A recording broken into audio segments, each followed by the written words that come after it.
अवांजी समातुन ताईं radio voice of Sindh London.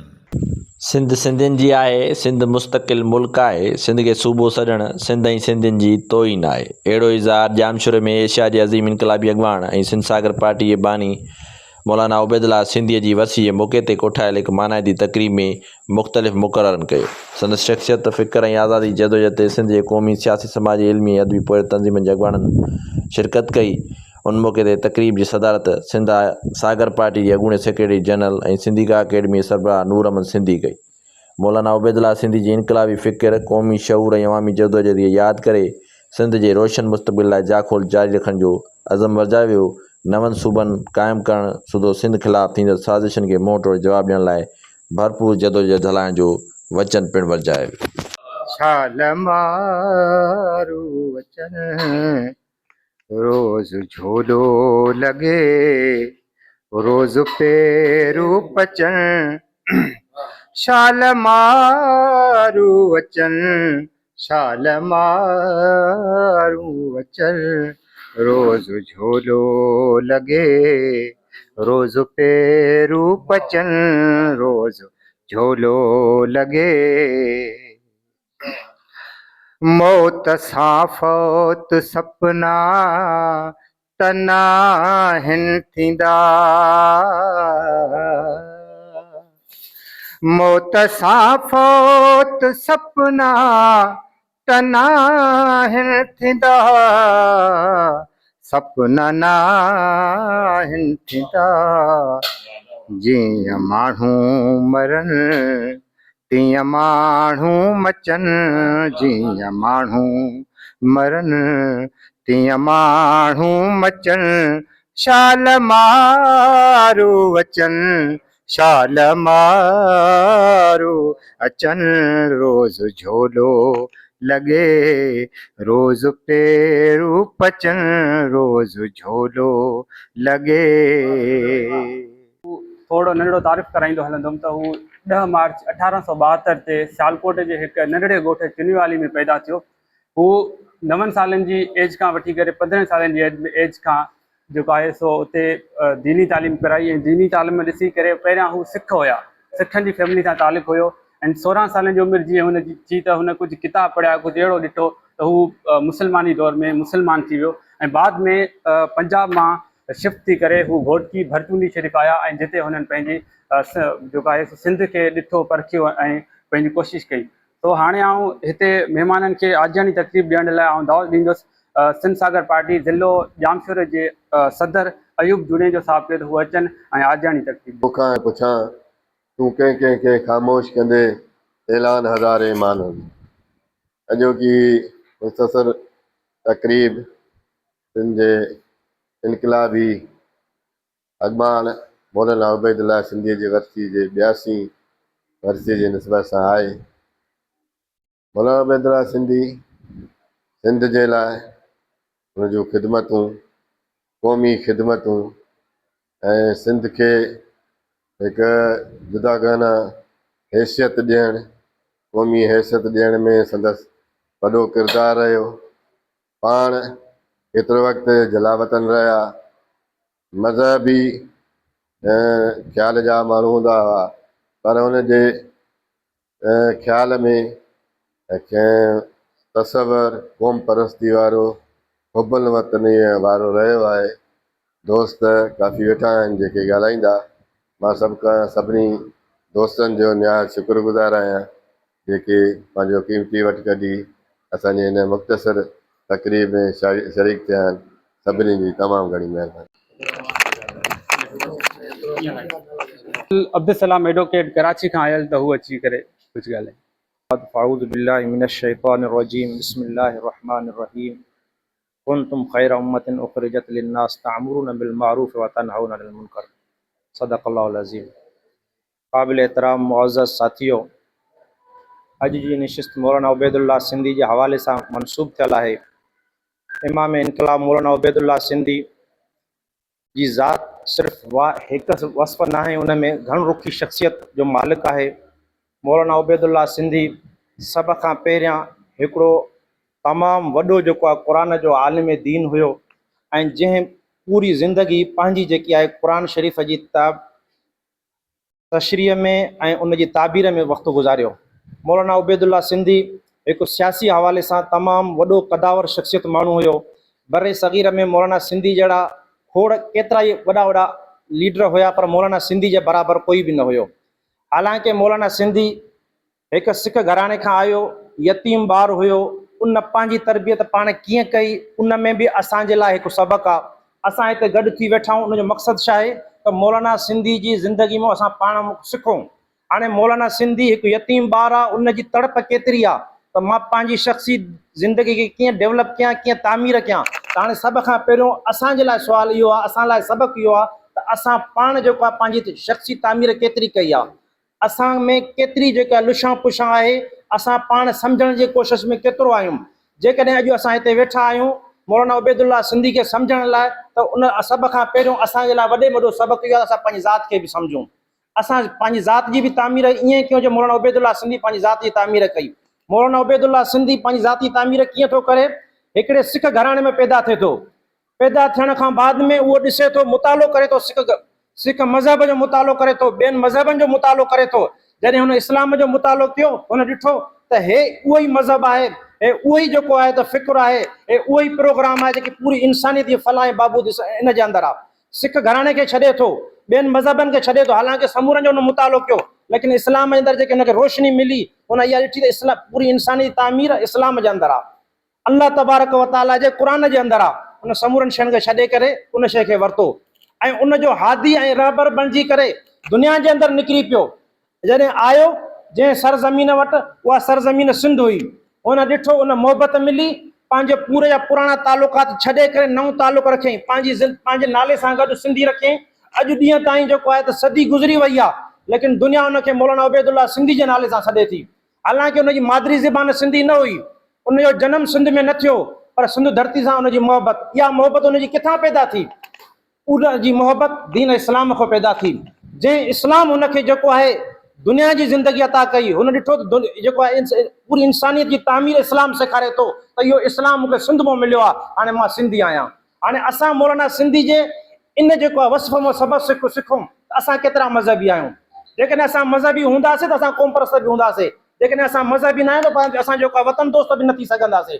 वतन दोस्ती मज़हब सेखारे थो, मज़हबी जेको आहे ॿुधाए थो जेको आहे वतन लाइ जान ॾियणु जेको आहे शहादत आहे। बाक़ी कंहिं बि जेको आहे फ़िक्र ऐं फ़लसफ़े में न आहे, किथे बि न आहे तव्हां वतन लाइ जान ॾियो, तव्हां शहीद हो, सिर्फ़ु इस्लाम थो ॿुधाए। तव्हां पंहिंजे वतन जी सरहदुनि जी हिफ़ाज़त कयो, तव्हां मारिया था वञो, तव्हां शहीद हो। इहो मौलाना उबैदुल्ला सिंधी सां जेकर असांजी निस्बत आहे, त सभ खां पहिरियों असांखे मज़हबी थियणो पवंदो। मौलाना उबैदुल्ला सिंधी सिर्फ़ु उनजो हिकु नज़रियो न हुयो, सिर्फ़ु आलिम दीन न हुयो। मौलाना सिंधी दुनिया खे ॾिठो। मौलाना सिंधी जॾहिं ॾिठो, पढ़ियो, मुतालो कयो, त मौलाना सिंधी महसूसु कयो फ्रांस जो इनकलाब आयो त दुनिया जेको आहे बादशाह खां बेज़ारियत जो अख़्तियार कयो आहे। नतीजो छा निकितो त असांजा मुस्लमान जेके मुल्क हुया उहा फ्रांस जे वेझो न विया 100 साल ताईं। नतीजो इहो निकितो त बर्तानिया हावी थी वई पूरी दुनिया जे मथां। मौलाना सिंधी ॾिठो त असांजे मुस्लमाननि फ्रांस जे इनकलाब मां सबक़ु न वरितो। नतीजो छा निकितो? ख़िलाफ़त उस्मानिया टुटी वई। नतीजो छा निकितो? बरे सग़ीर जे अंदरि जेको असांजी जेको बादशाह मुस्लमाननि जूं क़ाइम दाइम हुयूं उहे तबाह ऐं बर्बाद थियूं। थोड़ा माण्हू अची करे उनखे यरमाल बणाए विया, उन्हनि खे जेको आहे त पंहिंजे अंडा में आने करे मुल्क जा मालिक बणिजी विया। ख़िलाफ़त उस्मानी में 62 मुल्क ठहिया। हिते जेको आहे बरे सग़ीर जो हशर असांजे साम्हूं हुया। त मौलाना सिंधी ने जॾहिं फ्रांस जे इनकलाब खे पढ़ियो त उन सां गॾोगॾु बाद में 1919 में जॾहिं रूस जो इनकलाब अचे थो, सोशलिज़म जो इनकलाब अचे थो, मौलाना सिंधी ॾिठो जेकॾहिं हिन इनकलाब मां असां सबक़ु न सिखियोसीं, असां हिन मां न पिरायोसीं, असांजा नस्ल तबाह ऐं बर्बाद थी वेंदा। मौलाना सिंधी जेको आहे मुतालो करणु लॻो, छा इहे जेके रस्मूं रवाज, इहे शयूं जेको असांजे जेको आहे इस्लाम जे अंदरि आहिनि, सोशलिज़म जो इस्लाम जे अंदरि किरदारु आहे। जॾहिं क़ुर जो हुन मुतालो कयो, असांखे हुननि जेको आहे त मुकमल तौर ते उसूल वाज़े करे ॾिनो। अॻवान दलई ऑर्गेनाइज़र मुहिब चांडे खे गुज़ारिश कंदुसि त उहे अचनि ऐं तक़रीर कनि। उम्रीस्त के आवाज़ मंसूर कहन शुद, उम्रीस्त के आवाज़ मंसूर कहन शुद, मन अज से जलवाए दार रुसन रहा। तमाम मोहतरम ऐं मुअज़्ज़ज़ इन प्रोग्राम में आयल अदीबन, लेखकन ऐं महिमाननि ऐं मुंहिंजे दोस्तनि ऐं ॿारनि खे दिलि जे गहराइनि सां अस्सलामु अलैकुम। अॼु असांजे हिन प्रोग्राम में गॾु थियण जो मक़सदु इमाम इनकलाब मौलाना उबैदुल्ला सिंधी जी 82वीं वरसी आहे। तहत आहे अचो त मौलाना उबैदुल्ला सिंधी खे सम्झूं, पढ़ूं, सिखूं। मौलाना उबैदुल्ला सिंधी सन 10 मार्च 1872 ईस्वी सियालकोट जे हिकु शहर में पैदा थियो। उनजी नंढपण जी ज़िंदगी वो सिख घराने में हुआ, इन जे करे नंढपण जी ज़िंदगी में सिख थी, पोइ बाद में सिंध में शिफ्ट थिया, पोइ बाद में इस्लाम खां मुतासिर थी उन्हनि इस्लाम जी तालीम वठणु शुरू कई। हुनजो ताल्लुक़ इस्लाम जे मसलिक देवबंद सां हुयो। वो शुरू में देवबंद दारुल उलूम में तालीम वरिताईं। उन खां बाद में हुन पंहिंजी इन जुदोजहद खे हिकु इनकलाबी तसवुर ऐं सोच में हुन तब्दील करणु शुरू कयो। छो जो असां वटि 1853 खां 1947 ईस्वी इन सदी में अंदरि हिते असां वटि अंग्रेज़नि जो साम्राज्य, उन्हनि जो राज हुयो, जंहिंखे मौलाना उबैदुल्ला सिंधी ॾिठो त असां मुस्लमाननि खे ऐं असां क़ौमुनि खे, छो जो हिंदुस्तान में का हिकु क़ौम न हुई, हिंदुस्तान में काफ़ी क़ौमूं रहनि पियूं, त उन में उनजी आज़ादी जे लाइ, उनजी जुदोजहद जे लाइ उन जुदोजहद शुरू कई। उन सदीअ में 3 नज़रिया हुया। पहिरियों त हिंदुस्तान हिकु मुतहद हुजे। नंबर 2 नज़रिया हिंदू मुस्लिम जेको थियो। उन खां अलावा 3 त मौलाना उबैदुल्ला सिंधी ॾिनो। उन चयो त हिंदुस्तान का हिकिड़ी क़ौम या हिकिड़ो मुल्क न आहे, हिते 10 क़ौमूं उन बाक़ाइदगी सां पोइ त उन क़ौम उन मुल्कनि जा उन नाला ॾिना। उन्हनि चयो त ही क़ौमूं उन में रहनि थियूं। उन 10 मुल्कनि जी हिकिड़ी लिस्ट ठाही। उन चयो त गुजरात, उन खां अलावा लाहौर आहे, पंजाब आहे, बलूचिस्तान आहे, KPK आहे, सिंध आहे, इहे 10 इन में अंदरि क़ौमूं रहनि थियूं। त उन ख़ासि करे सिंध जे लाइ हिकु वॾी जिदोजहद कई। उन में मौलाना साहब फरमायो त असां हिन सिंध खे सिंधियुनि जो मुस्तक़िल वतन सम्झूं था। उन में कंहिं बि मज़हबी सवाल खे उथारण असां न ॾींदासीं। ऐं उन हिकिड़ी जिदोजहद पोइ पंहिंजी शुरू कई ज़िंदगीअ में। उन खां अलावा पोइ अंग्रेज़ साम्राज्य उन तकलीफ़ ॾिनो उनखे, ऐं हू जिला वतन जी ज़िंदगी गुज़ारणु शुरू कई। शुरू में हू अफ़गानिस्तान में वियो। उन खां अलावा 6-7 महीना मॉस्को में रहियो। उन खां अलावा वरी तुर्की वियो। तुर्की खां अलावा वरी सऊदी अरब वियो। सऊदी अरब खां पोइ जॾहिं हुनखे अंग्रेज़ साम्राज्य इजाज़त ॾिनी, पोइ हू पंहिंजे वतन वापसि यानी सिंध वरियो। उन चयो त सिंध खे असां हिकु मुल्क सम्झूं था, ऐं हिन बरे सगीर पूरे जी असां तरक़ी इन में सम्झूं था त अगरि सिंध मुल्क हूंदो त पूरे बर सगीर तरक़ी करे सघंदो। छो जो तरक़ी जी जड़ ही सिंध आहे। उन सिंध जे लाइ काफ़ी जिदोजहद कई।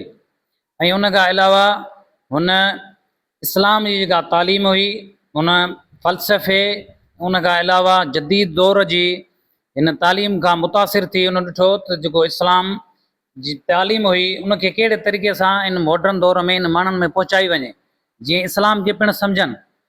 छो जो असां वटि इहो रहियो आहे त काफ़ी माण्हू इस्लाम खां परे थींदा था वञनि, ऐं काफ़ी माण्हू क़ौमुनि जा मुखालिफ़, क़ौमुनि खे बि नथा मञनि। ईअं न आहे, क़ौमूं शुरू खां वठी आहिनि, क़ौमुनि जो वजूदु रहियो आहे। अलाह तबारक व तआला काफ़ी जॻह क़ुर में फरमायो आहे। हज़रत नूह अलैहिस्सलाम जी मौजूदगी में चयईं त तव्हांजी क़ौम, ऐं हुज़ूर पाक साहब जन वटि पाण जन फरमायो त जॾहिं हुनखे पथर लॻा हुया त हुनखे दुआ कई त अलाह हुन मुंहिंजी क़ौम खे, हुनखे न चयो त हिन मुस्लिम क़ौम खे, हुन चयो त मुंहिंजी क़ौम खे तूं हिदायत ॾे। छो जो नबी पाक सल्लल्लाहु अलैहि वसल्लम पूरी दुनिया जे लाइ आया हुया, ऐं ख़ासि करे जंहिं टाइम में उहो हुया मौजूदु, उहा अरब क़ौम हुई।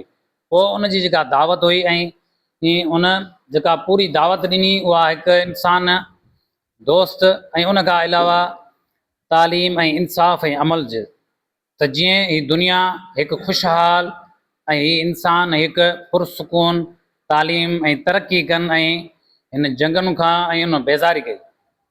उन सिलसिले में मौलाना उबैदुल्ला सिंधी पाण उहा कोशिशि कई त छो न मां बि उन तालीम खे अॻिते वधायां, जंहिंमें हुन चयो त इस्लाम जी जेका हक़ीक़ी तालीम हुई उहा ख़िलाफ़त राशिदा हुई। उन खां पोइ जेका हुन जेका तालीम हुई उहा हक़ीक़ी न रही, उहा बि साम्राज्य जी नज़र में रही। उहा माण्हुनि जी पंहिंजी ज़ाती हुई, उहा घण क़ौमी इस्लामी या मज़हबी या क़ौमियत न हुई, उहा ज़ाती हुई। जेके हुकुमरान थिया पिए उन्हनि इस्लाम जी आड़ वरिती, उन्हनि इस्लाम जी आड़ में वरिती। जीअं अॼुकल्ह असां वटि हिते असांजी रियासत में मौजूदु सिस्टम हले थो, का बि क़ौम पंहिंजे हक़नि जे लाइ जदोजहद करे थी ऐं आवाज़ उथारे थी, उन्हनि जी हक़ लताड़ थिए थी, त का चए थी त उनखे मज़हब जे हिसाब सां असांखे गद्दार करार ॾिनो थो वञे। त भली ही हिकु त राह जा एजेंट आहिनि ऐं ॿियो त ही इस्लाम दुश्मन आहे। ईअं न आहे, ईअं कॾहिं बि न आहे, इहो ग़लति तस्वुरु आहे। ॾिसो, कॾहिं बि कंहिं बि क़ौम खे हलाइण जे लाइ हिकु आइन ऐं उन खां अलावा हिकु कानून साज़ असेंबलियूं हूंदियूं आहिनि, उन्हनि तहत उन्हनि खे हलाइणो हूंदो आहे ऐं उन तहत उन क़ौम खे सम्झणो हूंदो आहे त हिन जी सोच कहिड़ी आहे, हीअ करणु छा थी चाहे, हिनखे छा ॾियणु खपे। उहो असां तॾहिं कंदासीं जॾहिं असांखे पंहिंजा बुनियादी हक़ मिलंदा। तव्हां ॾिसो था असांजे ख़ासि करे इन सूबाए सिंध में काफ़ी असांजी हक़ लताड़ थिए थी ऐं असांखे हक़ नथा मिलनि ऐं असांजा बुनियादी हक़ जेके आहिनि उन्हनि खां असांखे महरूम रखियो थो वञे। उनजे करे जेका मौलाना उबैदुल्ला सिंधी उन सिंध जी यानी तरक़ी वारी जेका उन नज़र ऐं उन खां अलावा उनजी जेका सोच हुई उनखे असांखे अॻिते वधाइण जे लाइ उनजे सोच ऐं उनजे इल्मु ऐं उनजे फ़िक्र खे उनजे फ़िक्र ते हलणो पवंदो। मां तव्हांखे अर्ज़ु कयो सवाल त मौलाना उबैदुल्ला सिंध जी पूरी ज़िंदगी हिकु मुजद्दिद ऐं इमाम इनकलाब वारी थी गुज़री आहे। उहो बचपन खां ई इनकलाब पसंदि माण्हू हुया, उहो बचपन खां ई अंग्रेज़ साम्राज्य जे ख़िलाफ़ु रहिया। उन्हनि चयो त हीअ अंग्रेज़ साम्राज्य असांखे लुटनि था ऐं असांखे पाण में विढ़ाइनि था क़ौमुनि खे हुकुमिया नज़रिये जी आड़ में अची करे।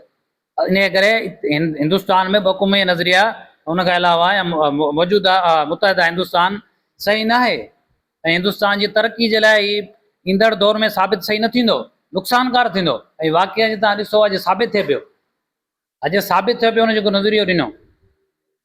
अॼु ॾिसो त दुनिया किथे वञी पहुती आहे, तव्हां अंदाज़ो लॻायो मॉडर्न दौर में तव्हां यूरोप वञो, उन खां अलावा नॉर्थ या साउथ अमेरिका वञो या एशिया जा जेके मुल्क आहिनि, ॾिसो उन्हनि केॾी तरक़ी कई आहे। तरक़ी छो कई आहे? उन्हनि पंहिंजे उन जेके उन में शख़्सियत हुया, जेके फ़िलासफ़र हुया, उन अदीब हुया, उनजी जेका हक़ीक़ी तालीम हुई उन्हनि जेका ॾिनी, उनजे ज़रिए उन ॾिठो त तालीम पिराए पोइ मोहबत अमन पोइ तरक़ी जे राह ते असांखे हलणो आहे।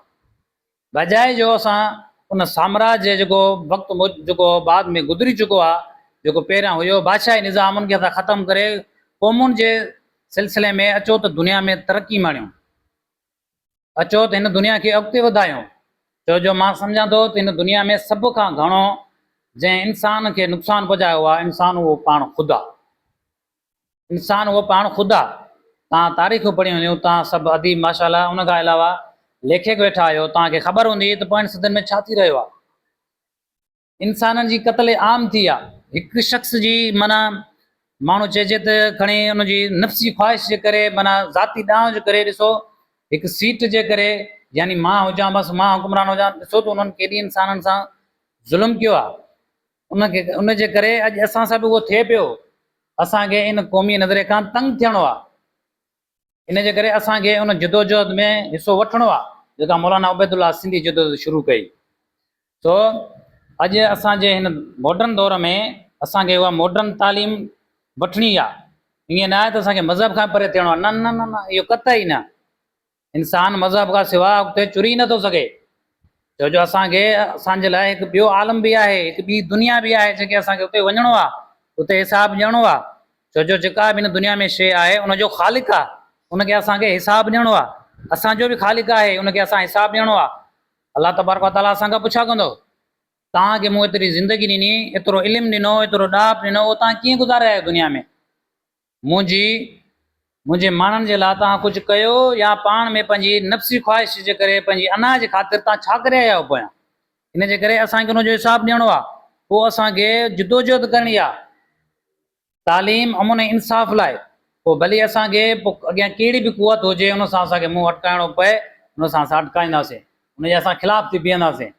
त असांजा तव्हां हक़ु ॾियो असांखे, तव्हां छो नथा ॾियो? छो जो असांजो बुनियादी हक़ु आहे। मां पंहिंजे हिन गुफ़्तगू खे ख़तमु करण में अॻु शाह अब्दुल लतीफ़ भिटाई जो हिकिड़ो बैत थो पढ़ां, जंहिं हिकु असांजो जेको अज़ीम सूफ़ी शाइर थी रहियो आहे ऐं हुन बि असांखे ॾिसो कहिड़ी पंहिंजी धरती सां मुहबत करणु सेखारी आहे। लतीफ़ साईं फरमाइनि था त सॼण ऐं साणेह कई अणासीअ विसरे हैफ़ तनीअ के होए वतन जन विसारियो। अस्सलाम। सेक्रेटरी सिंधी अदबी संगत मोहतरम वली ॾहरी साहब खे त हू स्टेज ते अचनि ऐं पंहिंजा वीचार वंडनि। अमड़ई मल समय जे सुहाग जी कंहिं न पई कल मिटी उन मरसल असुल हुई उतरी। अॼु असां हिते सभु इमाम इनकलाब मौलाना उबैदुल्ला सिंधीअ जे 82 सालगिरह ते गॾु थिया आहियूं। मौलाना उबैदुल्ला सिंधी हिकु आज़ादु सिंध जो ख्वाबु ॾिठो। हू पाण सिख घराणे सां तइल्लुक़ु रखंदो, हालांकि उहो गैर मुस्लमान हो, पर हुन ॾखिण एशिया जे अंदरि ॿिनि शयुनि खे अहमियत ॾिनी। पहिरीं शइ त हुन ॾिठो त सॼी काइनात में जेकॾहिं मज़हब आहे त उहो इस्लाम आहे, ऐं हुन इस्लाम क़बूल कयो। उन खां पोइ हुन वरी ॾिठो त सॼी हिन बरे सगीरे जे अंदरि जेका महज़ब अदम तशदुद ऐं सूफ़ी ख़्यालनि वारो जेको नज़रियो आहे उहो सिंधी माण्हुनि जो आहे, ऐं हुन पंहिंजे पाण खे लक़ब ई मौलाना उबैदुल्ला सिंधी ॾिनो।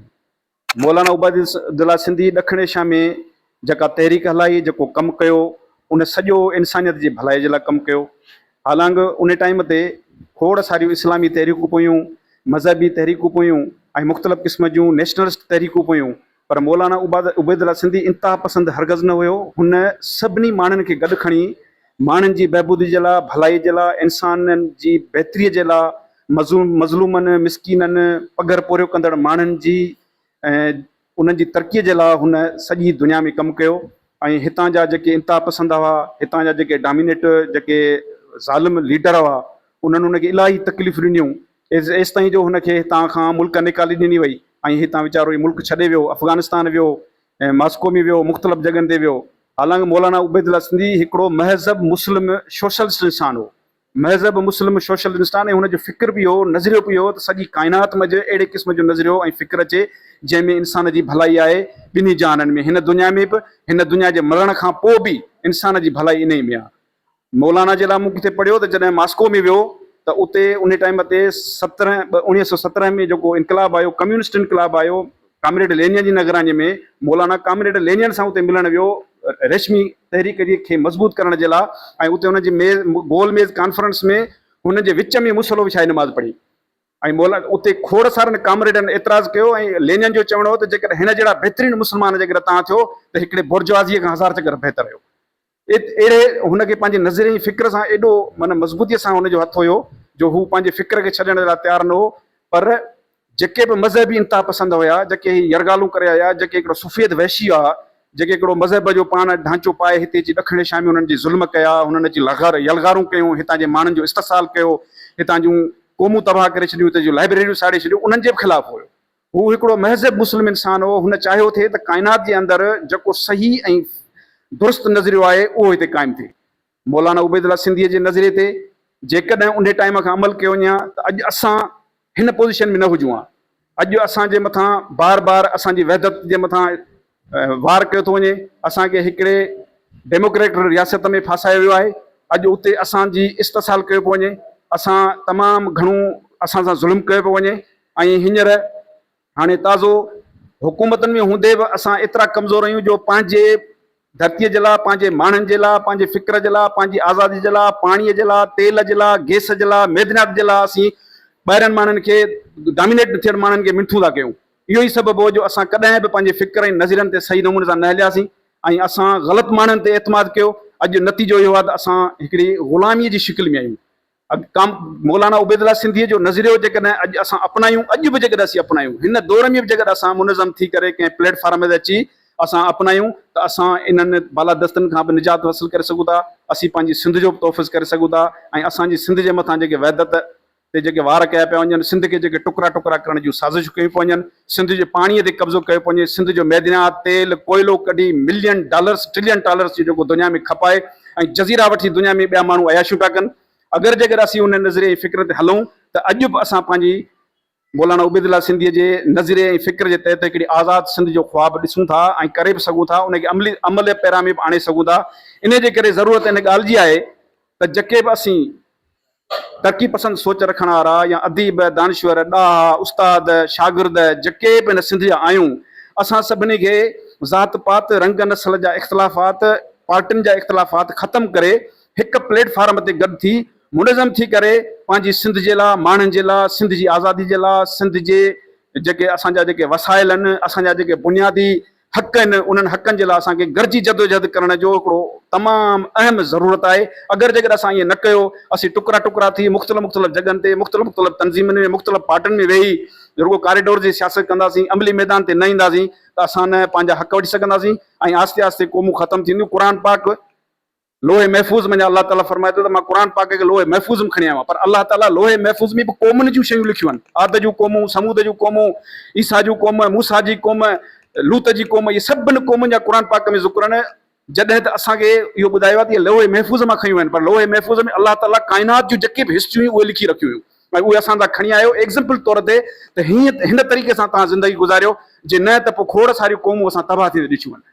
त इन जे करे अचो त सभु गॾिजी मुनज़म थी करे हिकिड़े प्लेटफॉर्म ते मौलाना उबैदुल्लाह सिंधीअ जी आज़ाद सिंध जे ख़्वाब खे अमली जापो करायूं ऐं सभु गॾिजी पंहिंजे हक़नि जे लाइ, पंहिंजी जदोजहद लाइ अचूं। ऐं तव्हां सभिनी हिन सागर पार्टी वारनि जी महिरबानी जिन दावत ॾिनी। ऐं दावत ॾींदुसि मोहतरम फिदा कलराई साहब खे त उहे अचनि ऐं थोरी शाइरी पेश करे। दुखी दिल के फुर्सत न मिली, दर्दन खां दुखी दिल खे फुर्सत न मिली, दिलबर खां मिलिया दर्द मोहब्बत न मिली, दिलबर खां मिलिया दर्द मोहब्बत न मिली, हर दिल में बग़ावत जी पई बाह भरे, हर दिल में बग़ावत जी पई बाह भरे, साइंसी इन ये दौर में फरहत न मिली, किथ कुटिजे किथ फटिजे किथ फुरिजे पियो, इंसान खे इंसान खां इज़त न मिले। थी साल जी मेहनत बि वई कर्ज़ में चट, थी साल जी मेहनत बि वई कर्ज़ में चट, हारीअ खे फ़क़ति पेट जी पूरत न मिली, अंधनि ई रवाजनि में कढ़ियल आहियूं असीं, अंधनि ई रवाजनि में कढ़ियल आहियूं असीं, हुन दौर क़दामत खां मोहलत न मिली, ॾिस कुंवार जवां लांव लहे ॿार ॿुढे सां, औरत जे छो आहुनि खे अहमियत न मिली, जंहिं क़ौम तहफ़ुज़ न कयो ॿोलीअ जो, जंहिं क़ौम तहफ़ुज़ न कयो ॿोलीअ जो, उन क़ौम खे कॾहिं बा अज़मत न मिली, फुर चोरी ऐं धाड़ा ही अॻवाऊं, फुर चोरी ऐं धाड़ा ही अॻवाऊं, अफ़सोस सुख चैन जी नेमत न मिली, भागनि ते पिया भाड़ियूं किथां भाग खुलनि, भागनि ते पिया भाड़ियूं किथां भाग खुलनि, सोचनि में फिदा काई हक़ीक़त न मिली, दर्दन खां दुखी दिल खे फुर्सत न मिली। महिरबानी। ज़िले हैदराबाद जो नायब सदर मोहतरम नूर बालाजी साहब खे गुज़ारिश कंदुसि स्टेज ते अचनि ऐं ॿ लफ़्ज़ ॻाल्हाइनि। पंहिंजे ऊचे ॻाट खे मुंहुं न झुकाई, पोइ मुंहिंजा साईं तुंहिंजी ॾात ॾहूणी थी वञे। तारीख़ में किन माण्हुनि सादगी सां, ईमान सां, इख़लाक़ सां ऐं मुसलसल जदोजहद सां पंहिंजे वजूद खे क़ुर्बान करे छॾियो। अॼु मौलाना उबैदुल्लाह सिंधी एशिया जो अज़ीम इनक़लाबी लीडर, दुनिया जे तमामु वॾनि अज़ीम माण्हुनि मां अज़ीम शख़्सियत, जंहिंजो सफ़र असांजा दोस्त बयानु करे विया, किथां खां हुन सफ़र शुरू कयो, जंहिं पंहिंजो घर, जंहिं पंहिंजो वालदेन माउ ऐं पीउ, जंहिं पंहिंजो मज़हब, उहे सभु पंहिंजी जदोजहद ऐं हिकु मक़सद जे लाइ जेको आहे क़ुर्बान करे छॾिया। अॼु उन अज़ीम शख़्सियत मौलाना उबैदुल्लाह सिंधी जो अॼु असां उनखे पंजाब जो को सिख यादि नथा करियूं, या अॼु असां उनखे को बूटा खान जे नाले सां यादि नथा करियूं, अॼु असां उनखे भेटा ॾियूं था एज़ अ सिंधी जे करे, छो जो उन सिंध खे पंहिंजी माउ सम्झो, सिंध खे पंहिंजो वतन सम्झो ऐं सिंध में रही करे ऐं हुन पंहिंजे पाण खे सिंधी सम्झो ऐं पंहिंजे पाण खे सिंधियत सां ॻंढे छॾियो। अॼु इन करे हुनजी ॾाहप, हुनजो इल्मु, हुनजो अकुल उहो तमामु वसी हुयो, उहो तमामु वॾो माण्हू हुयो, तमामु वॾो पढ़ाकू हुयो। अॼु असां उन अज़ीम शख़्सियत खे उनजी जेका 82 वरसी आहे ऐं सालगिरह आहे, वरसी आहे, असां उनखे अॼु भेटा ॾियूं था ऐं असां उनखे अॼु यादि कयूं था ऐं उन जूं जेके क़ुर्बानियूं आहिनि, उनजी जेका जदोजहद आहे, अॼु सभु कंहिं रोशनी विझूं था।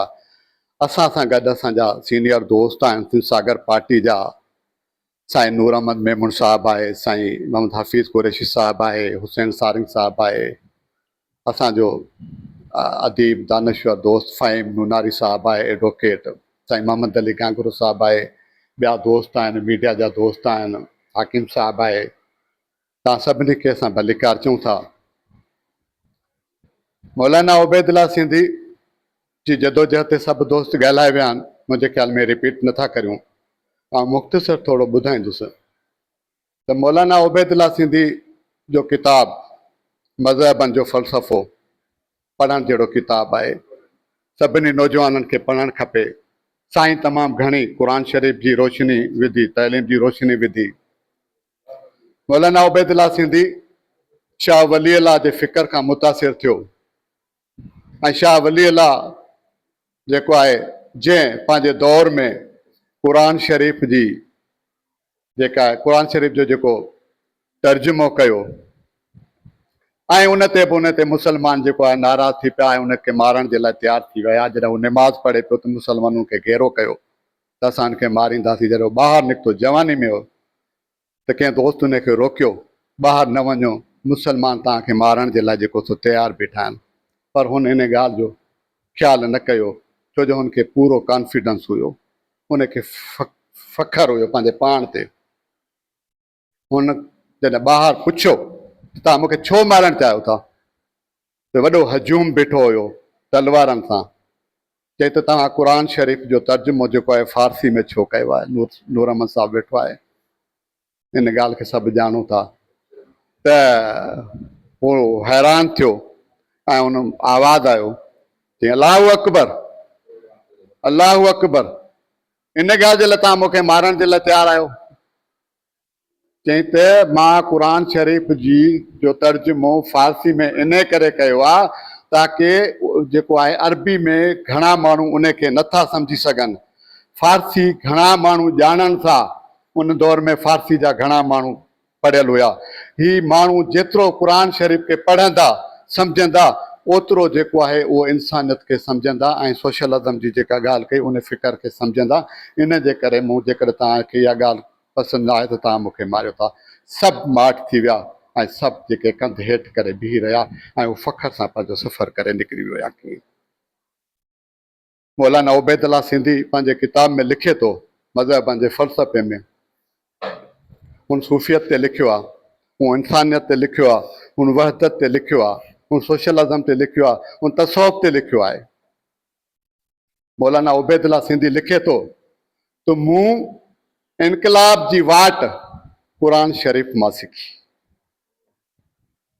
ऐं उनजो अमली जामो मूं नबी करीम सल्लल्लाहु अलैहि वसल्लम जी ज़िंदगी मां जेको सो सिखियो। उहो तमामु वॾो माण्हू हुयो। अॼु असां उनखे भेटा पेश करियूं था ऐं घणो कोन ॻाल्हाईंदुसि, काफ़ी दोस्त असांजा सीनियर्स वेठा आहिनि ऐं बाक़ी जेका मौजूदा सिंध जी सूरत हाल आहे ऐं थोरो मुख़्तसर उन ते ॻाल्हाईंदुसि।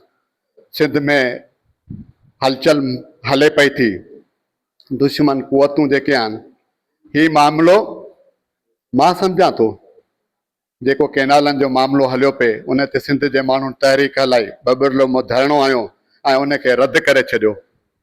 उन नापाक इरादनि खे सिंध जे माण्हुनि सिंधियनि उनखे रद्द करे छॾियो ऐं हुकुमराननि खे गोॾा खोइणा पिया ऐं उन्हनि मञियो हा उन्हनि जूं चालाकियूं आहिनि। उन्हनि वरी हिकिड़ो कैनाल ठाहे वरितो जेका सिंध खे ख़बर ई कोन्हे। हाणे ज़ाहिर थियो त उहो कैनाल ठही बि वियो ऐं कैनाल उहो पाणी उन में हले बि पियो थो। या चोरी चोरी वार करे विया, धक करे विया। सिंध जा माण्हुनि जूं अखियूं खुलियल आहिनि, सिंध जे माण्हुनि जो दिमाग़ कमु करे थो, सभु ॾिसूं था, सभु सम्झूं था। किथे ईअं त न आहे जो केनाल मनसूबनि खे ऐं इन्हनि वाहन खे ऐं पाणी जे मनसूबनि खे लिकाइण जे लाइ ऐं सिंधियुनि खे थोरो भुलाइण जे लाइ कोई इहो शोशा त न छॾियो वियो आहे सूबनि ठाहिण वारो, मां सम्झां थो। पर इहा बदनीयती त अॻु में बि हुई, उन जा मिसाल आहिनि ऐं काफ़ी सबूत बि आहिनि जेके ज़ाहिर थिया, सॼी सिंध खे ख़बर आहे त कहिड़नि माण्हुनि राह खां इंडिया खां जेका आहे तरबियत वरिती, कहिड़नि माण्हुनि महाजरस्तान जा नक्शा ठाहिया ऐं ख्वाब ॾिठा ऐं ख़्याल ॾिठा ऐं सिंध ते जेको सो क़ाबिज़ थियण जा जेके सो ख्वाब ॾिठा ऐं ॾिसनि पिया था। पर इन सां गॾु मुफ़ाद त महाजरनि जो आहे ई आहे, इहो चिट्टो आहे। हू चवनि था त कराची असांजी शहर आहे, कराची असांजो दिमाग़ आहे सिंध जो, असांजी मुंडी कटणी तो त कराची तव्हां असांखां अलॻि करे ॾेखारियो। असांजी जेकॾहिं तव्हां दिमाग़ जेको असांजो जेको आहे तव्हांखे जेकॾहिं कटणो आहे त तव्हां कराची असांखां अलॻि करे ॾेखारियो। जेकॾहिं कराची असांखां तव्हां अलॻि करियो था सम्झो त असांजी तव्हां मुंडी कटियो था। ऐं सिंध जा माण्हू पंहिंजी मुंडी कटण कॾहिं बि कोन ॾींदा, कॾहिं बि कोन ॾींदा। सिंध जा माण्हू चवनि था जेकॾहिं थोरी बि अमली चुरपुर थी त असां कराची डिफेंस खां वठी ओबावड़े मुरीद शाख ताईं जेको आहे पंहिंजे माल मता सां, बचनि ॿारनि सां, खटुनि सां, घर जे सामान सां असां रोडनि ते अची उते सुम्ही पवंदासीं।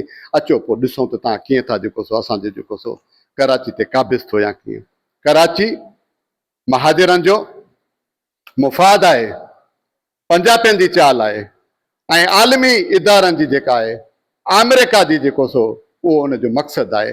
हिन में मक़ामी सतह खां वठी, नेशनल सतह खां वठी आलमी सतह ताईं जेके सो साज़िशूं आहिनि, इहे शयूं वाज़े थी चुकियूं आहिनि। इन जे करे सिंध जा माण्हू इन शइ खे सम्झनि था।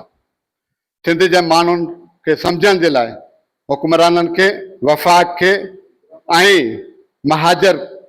महाजरनि खे इहा शइ सिखणु घुरिजे त सिंध जा माण्हू 1 यूनिट तहरीक जॾहिं हलाई तॾहिं बि हुक्मरान, वफ़ाक़ ऐं दुश्मन धुरियूं जेके आहिनि उन मां हार हासिलु करे विया ऐं उहे उनखे में कामयाबु कोन थिया हुया। केनालनि जी तहरीक जो मिसाल आहे, उन मां सिखणु खपे वफ़ाक़ खे ऐं हुक्मराननि खे। ॿिटी पॉलिसी जेका आहे उहा न हुजणु खपे। सिंध हुकूमत खे, पीपुल्स पार्टी खे पंहिंजी वाज़े पॉलिसी रखणु खपे। हींअर पीपुल्स पार्टी जा जेके नुमाइंदा आहिनि उहे छो चुप आहिनि, छो नथा ॻाल्हाइनि सिंध जी जेका वहदत ते जेका वार थिए थी या कीअं, छो नथा पंहिंजो मौक़िफ़ चिटो रखनि। अञा बिलावल भुट्टो चए थो त सिंध जा कॉम्प्रस जेके आहिनि TTP सां ऐं जेको सो ॿियनि सां जेको सो मिलियल आहिनि, कराची खे ख़तरो आहे, उहे जेको सो रतो छाण कंदा।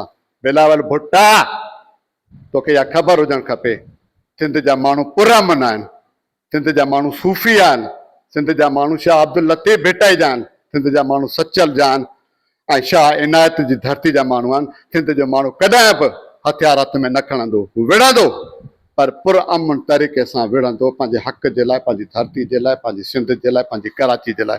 असां सिंध कोन ॾींदासीं, कराची कोन ॾींदासीं, कतई कोन ॾींदासीं।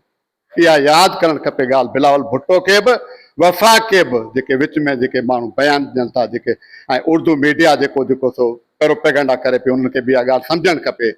अॼु 22 तारीख़ ते शाम 3 बजे तमामु वॾी रैली आहे सिंध जा कॉम्प्रस, एक्शन कमेटी, सिंध जूं सभु धुनियूं जेके आहिनि उहे पूनम पेट्रोल पंप खां वाधूवा गेट ताईं जेको सो पुरअमन एहतिजाज कंदा ऐं असां सभु उन में शरीक थींदासीं या कीअं।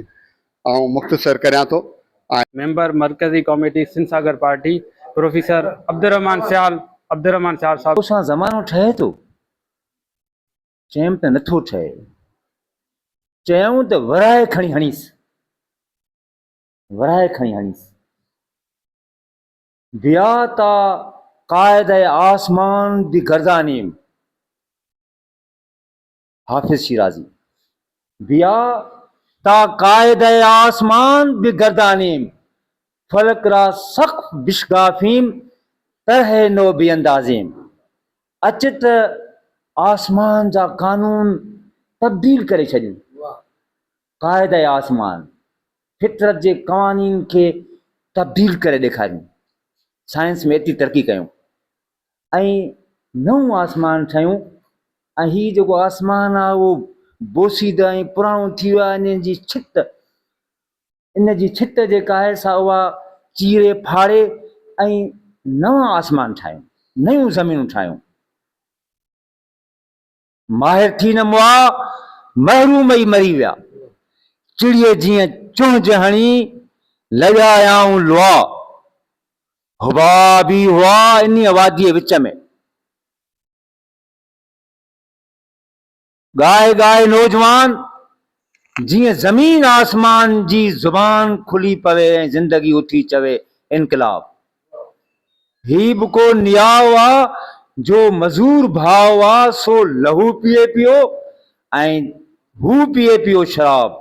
इनकलाब लोड इन समाज खे, धोड साम्राज खे, ठाहे को नओं निज़ाम, ही निज़ाम आ ख़राब। इनकलाब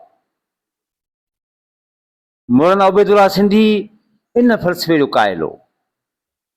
हुन रूए ज़मीन ते जेको इल्मु हो, दस्तयाब इल्मु हुन पढ़ियो ऐं शाह वलीउल्लाह देहलवी जे हुज्जतुल्लाह बालिग़ा जो मुतालियो कयो, शेर बहस मुतालियो कयो ऐं हुन उतां ॼातो त फ़क़ कुल निज़ाम खां सवाइ चारो कोन चलंदो।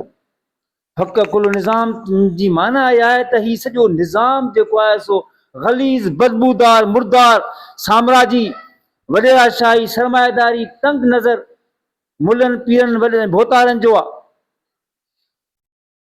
जीअं शेख अयाज़ चयो त मूं हेठि थिया गद्दारनि जा, बेशर्म वॾेरनि पीरनि जा।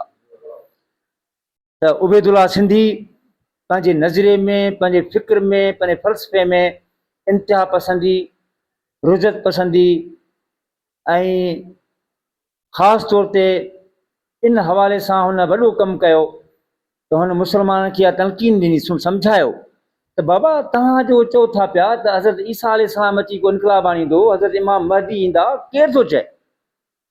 इलामुर रहमान में वाज़े तौर ते हुन लिखियो। मां इलामुर रहमान जो मुताले कयो आहे, जंहिंमें हुन चयो त को बि ईसा कोन ईंदो, को बि महदी कोन ईंदो। छो पेर पसारे वेठो आहे, उथ डूंगर ॾारे वेंदासीं, का ॿेड़ी मूर नचणी आहे, कंहिं लाइ तकी थो कंधीअ ते, कंहिं लाइ तकी थो कंधीअ ते, ॿी ॿेड़ी मूर नचणी आहे, को महदी कोन ईंदुई, को ईसा कोन ईंदुई,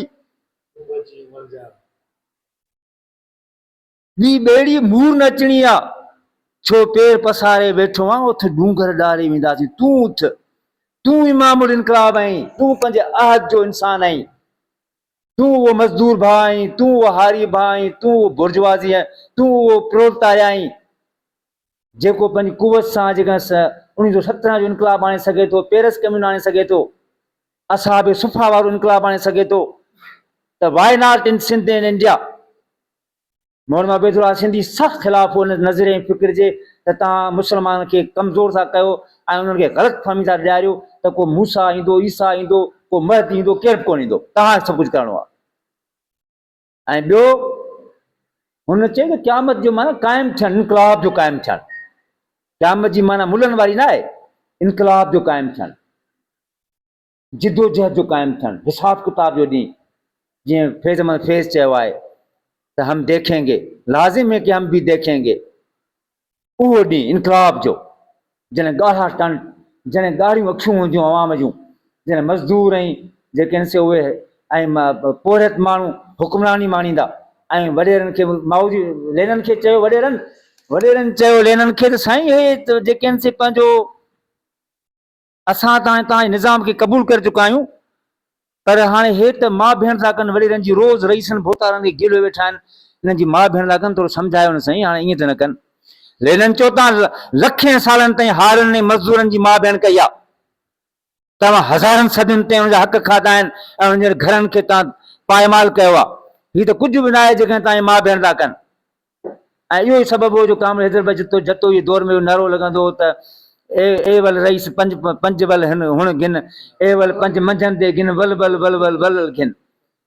त इहो चवणु त वॾेरो चवे, सुभाणे असांखे गारियूं थी मिलनि, असांखे ज़लील था चवनि, असांखे हीअं था चवनि, लेकिन चयो का ॻाल्हि कान्हे, तव्हांखे माउ भेण छा, तव्हांखे थुकूं हणणु खपनि क़यामत ताईं। तव्हां हज़ारनि सदियुनि ताईं मिसकिननि, पूरतनि, आवाम जा हक़ खाधा आहिनि, उन जूं माउ भेणूं कयूं आहिनि तव्हां। हाणे इनकलाब जो ऐं जेको आहे सो प्लान जो वक़्तु आहे।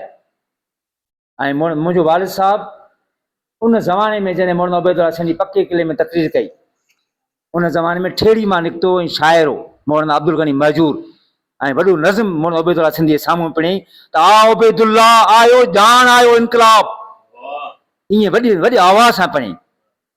बाबा फरमाईंदो त उबैदुल्ला सिंधी पोइ जमीयत उलमा सिंध इस्लाम हिंद जे उन कांग्रेस में मीटिंग में चयो मुलनि खे, चई ॾाढ़ियूं कूड़ायो ॾाढ़ियूं, इहे पटका लायो, धूड़ कयो, ऐं पंहिंजनि मायुनि खे मिनी स्कर्ट पारायो, जदीद लिबास कयो, इन करे जो तव्हांखे मुस्लमान नौजवाननि खे मुतासिर करिणो आहे, उन्हनि खे तव्हांखे इनकलाब सेखारिणो आहे, उहो तव्हांजी ॻाल्हि ॿुधनि ई कोन था।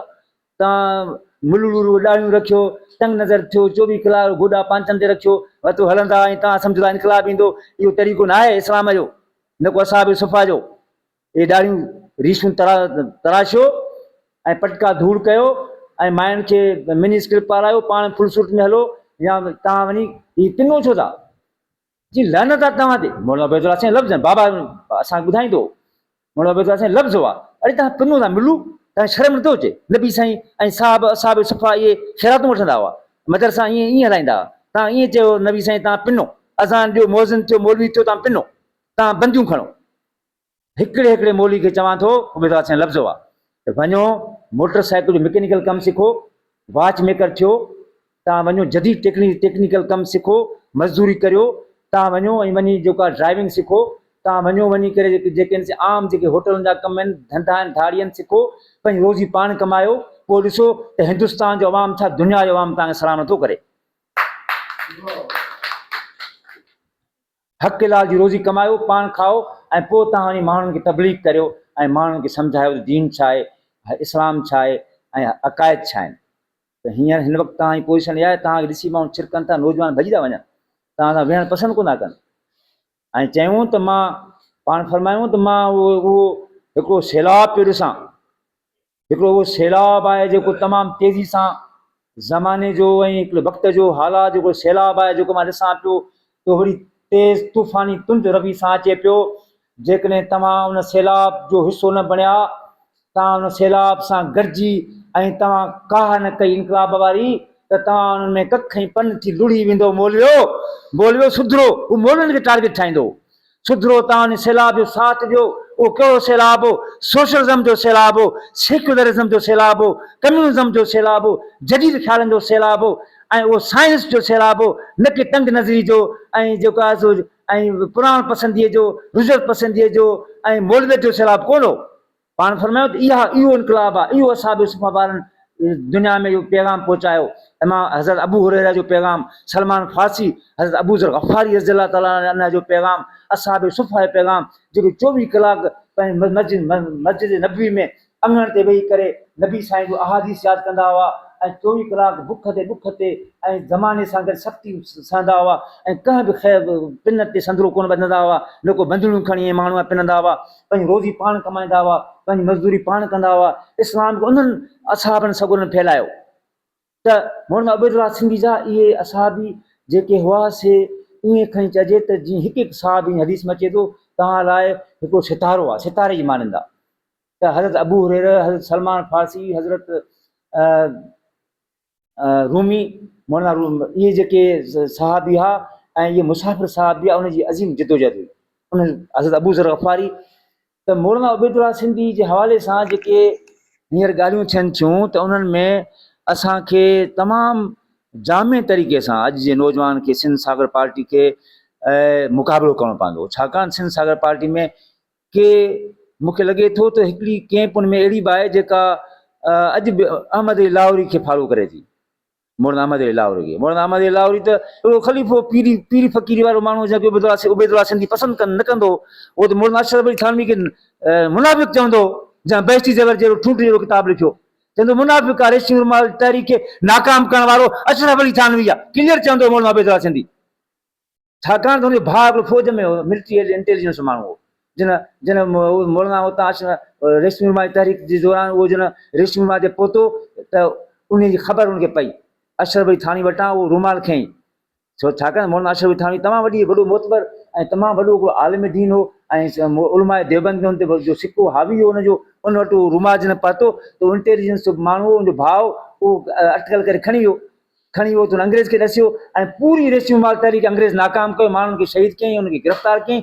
उनजो जवाबदार मौलाना अबेदुल्ला सिंधी बकूल दशरफ अली थानवी जो मुनाफ़िक़ हो, छोड़ नहीं भागे, ख़बर न त इंटेलिजेंस जो माण्हू आहे। अहमद लाहौरी रहमतुल्लाह अलैह मौलाना अबेदुल्ला सिंधी जो सॼो सामान हुजरे मां कढी ॿाहिरि लाहौर जे रोड ते उछलाए छॾियो, चई तूं जो फिरी वहीं, तूं इस्लाम जी इंटरप्रिटेशन ग़लति थो करीं, तूं कंहिं कम जो न आहे त निकिरे था। अॼु उहे ई असांजे कंध में मुला लॻा आहिनि, अहमद लाहौरी टाइप। असां उन्हनि मां जान छॾाइणु चाहियूं था, अहमद लाहौरी ऐं अशरफ अली थानवी जहिड़नि मुलनि मां। असां इमाम उल इनक़लाब मौलाना अबेदुल्ला सिंधी, मौलाना अब्दुल हक रब्बानी, असां मौलाना अमरोटी रहमतुल्लाह अलैह, जंहिं मौलाना सिंधी खे हर वक़्तु जानशीन रखियो, पाण गॾु रखियो, ऐं शाह वलीउल्लाह देहलवी रहमतुल्लाह अलैह, उलमा देवबंद जा जेके सल्फ़े सालिहीन जिन हर वक़्तु इनक़लाब लाइ, इस्लाम लाइ जिदोजहद कई, असां उन्हनि जा पोइ लॻायूं। ऐं बाबा साईं आख़िरी वक़्तु ताईं इहा तलक़ीन कंदो रहियो त उबैदुल्ला सिंधी जो जेको फ़लसफ़ो आहे उहो उन खे खणी तव्हां हिते सही माना में सोशलिज़म, कम्युनिज़म, सेकुलरिज़म जो अलमबरदार थी हली सघो था ऐं वतन दोस्ती जो प्रचार करे सघो था, वतन दोस्ती अॻिते वधाए सघो था, न की हिननि मुफ़्ती महमूद टाइप ऐं इन टाइप जेके उन खां फिरियल आहिनि ऐं जिन खे का सम्झ कान्हे इस्लाम जी, ऐं जेके सॼी ज़िंदगी जेके से मुसलमाननि खे राह रास सां छॾींदा रहिया आहिनि। इहो हिकिड़ो तमामु वॾो मिशन आहे उबैदुल्ला सिंधी जो, इहो का हल्की ॻाल्हि न आहे। ज़ारासीं जॾहिं इहे ॻाल्हियूं कंदासीं त मौलवी चिड़ी पवंदा, ऐं इहो ई सबबु आहे जो उबैदुल्ला सिंधी खे उन्हनि क़बूल न कयो अॼु ॾींहं ताईं।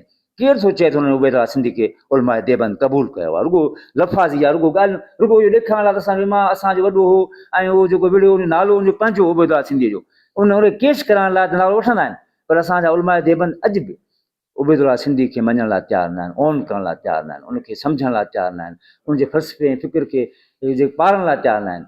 मूं जॾहिं इहा ॻाल्हि जॾहिं मां बार बार कंदो आहियां त चिड़ी पवंदा आहिनि। मूंखे यादि आहे त डॉक्टर ख़ालिद सुमरो चिड़ी पियो, मुंहिंजो हम क्लास आहे, असां गॾु पढ़िया आहियूं। ख़ालिद सुमरो मरहूम वॾो मुजाहिद माण्हू हो, मुंहिंजो तव्हां मुजाहिद आहियो, तव्हां वतन दोस्ती खे त खयों आहे, तव्हां कालाबाग डैम जे ख़िलाफ़ु त ॻाल्हि कयो था, ज़बरदस्त ॻाल्हि आहे, तव्हां उबैदुल्ला सिंधी इन हवाले सां पोइ लॻायो, तव्हां सिंध जी बि ॻाल्हि कयो था, पर तव्हां सोशलिज़म खां छिरको छो था? तव्हां कम्युनिज़म खां छो था छिरको? उबैदुल्ला सिंधी कम्युनिज़म ऐं सोशलिज़म जी ॻाल्हि कई। तव्हां जॾहिं वतन दोस्ती ऐं क़ौम जी ॻाल्हि, सिंध जी ॻाल्हि, कालाबाग डैम जी ॻाल्हि, सिंधियुनि जी ॻाल्हि तव्हां बरमला कयो था पिया ख़ालिद साहिबु, पाण दोस्त आहियूं, पर उबैदुल्ला सिंधी जो ॿियो नुक़्तो जेको सोशलिज़म वारो उन खे तव्हां हथी कोन हलायो।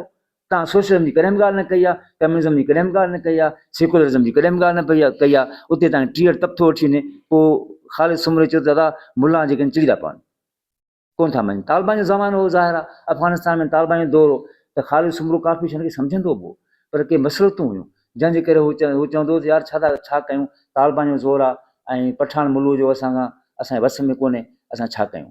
बहरहाल असां सोशलिज़म जी मुकमल मुखाबत नथा करे सघूं।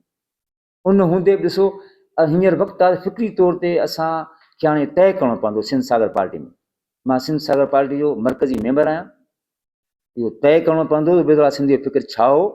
मां चैलेंज कंदुसि ऐं उनजा बुक्स रेफर तौर ते पेश कंदुसि त सिंध सागर पार्टी जा दोस्त जेके उबैदुल्ला सिंधी जे फ़िक्र गॾु खणी अॻिते हलणु चाहिनि था, ऐं उबैदुल्ला सिंधी जो जेको फ़िक्र आहे, जेको मौलाना क़ासिमी इल्हामुर रहमान वारो तर्जुमो छपरायो आहे, उहो को लिकल न आहे। मौलाना सिंधी सॼियूं समूरियूं तालीमात ऐं समूरियूं जेके बुक्स आहिनि असांजे साम्हूं आहिनि, मूं सभु पढ़िया आहिनि। मूं मौदूदी खे सॼो पढ़ियो आहे, मूं मौलाना उबैदुल्ला सिंधी खे पढ़ियो आहे, मां सोशलिज़म खे पढ़ियो आहे, मूं कलीजे खे पढ़ियो आहे, मां बाबा साईं मां ऐं गवाह आहे मौलाना उबैदुल्ला सिंधी जे दोस्त रहिया, गॾु रहिया, उन साम्हूं जॻह शाइरी पढ़ियऊं। त उन करे उबैदुल्ला सिंधी खे जेको आहे सो सही तौर ते सम्झण जे लाइ पहिरीं असीं पाण क्लियर थींदासीं। असांजो जेको मंशूर आहे उन में असांखे क्लियर बग़ैर डप ड्राई ॿुधाइणो पवंदो त उबैदुल्ला सिंधी छा पे चाहियो, त को बि ईसा न ईंदो, को बि महदी न ईंदो। असांखे ॻाल्हियूं हाणे करणु खपनि, असां हिननि जे फतवानि खां डिॼणु न खपे, ऐं असांखे चवणो पवंदो त सोशलिज़म जेको आहे असांजो मंशूर आहे, ऐं वतन दोस्ती असांजी मंशूर आहे, उहो इस्लाम जे ख़िलाफ़ु न आहे, न को सोशलिज़म ख़िलाफ़ु आहे, न को जेको आहे सो वतन दोस्ती इस्लाम जे ख़िलाफ़ु आहे। महिरबानी साईं। वो अचनि ऐं मुख़्तसिर ॻाल्हि ॿोल करें। हाजी खान मितलो।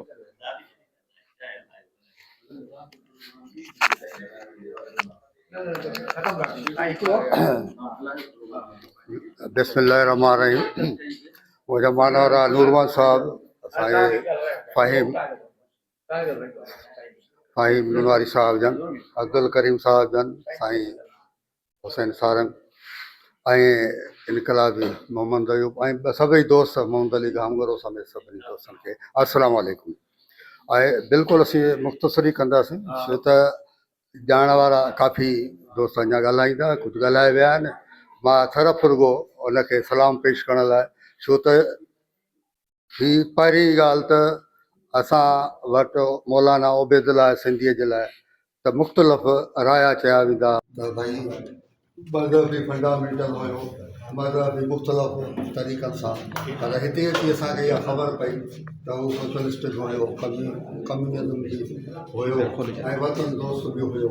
ऐं तमामु हिकिड़ी सुठी ॻाल्हि आहे त दोस्तनि मां हिकिड़ी ख़बर पई ऐं मूं थोरो वेबसाइट ते कुझु उनखे स्टडी करियो त उतां ही हिंदूअज़म अवल जेको न वारसा हिंदू हो, हिन जी माउ सिख हुई, पर हीअ माउ खां ॾाढो मुतासिर हुयो, जंहिंजे करे उतां हिजरत करे हू जेको आहे, छो त मुख़्तलिफ़ ॻाल्हियूं रायूं थियूं अचनि त जेका सच जेको आहे उहो चवणु त वधीक सही आहे।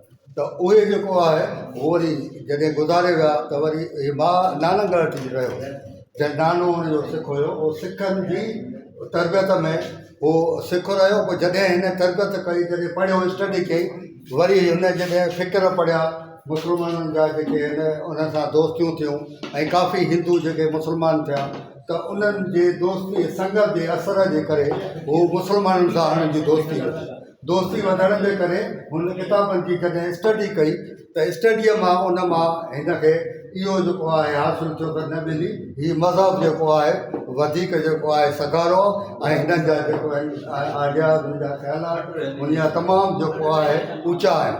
तंहिंजे करे उन जे पस मंज़र में हू जेको आहे सियालकोट जो असुलु हुयो ऐं उतां मुख़्तलिफ़ मुल्कनि मां बि थींदो गुज़रंदो, दोस्त चई पिया आहिनि, हुनजो वर्जा न कंदे हीअ नेठि सिंध में मोहम्मद सिद्दीक़ मौलाना जेको हुयो बरदूनी वारो, उते बि को आहे हुनजो शागिर्द हुते, ऐं उतां हिन जी जेका आहे त हिकिड़ी ज़हनी तरह जेको आहे सिंध मां तमामु घणो मुतासिर थो थिए।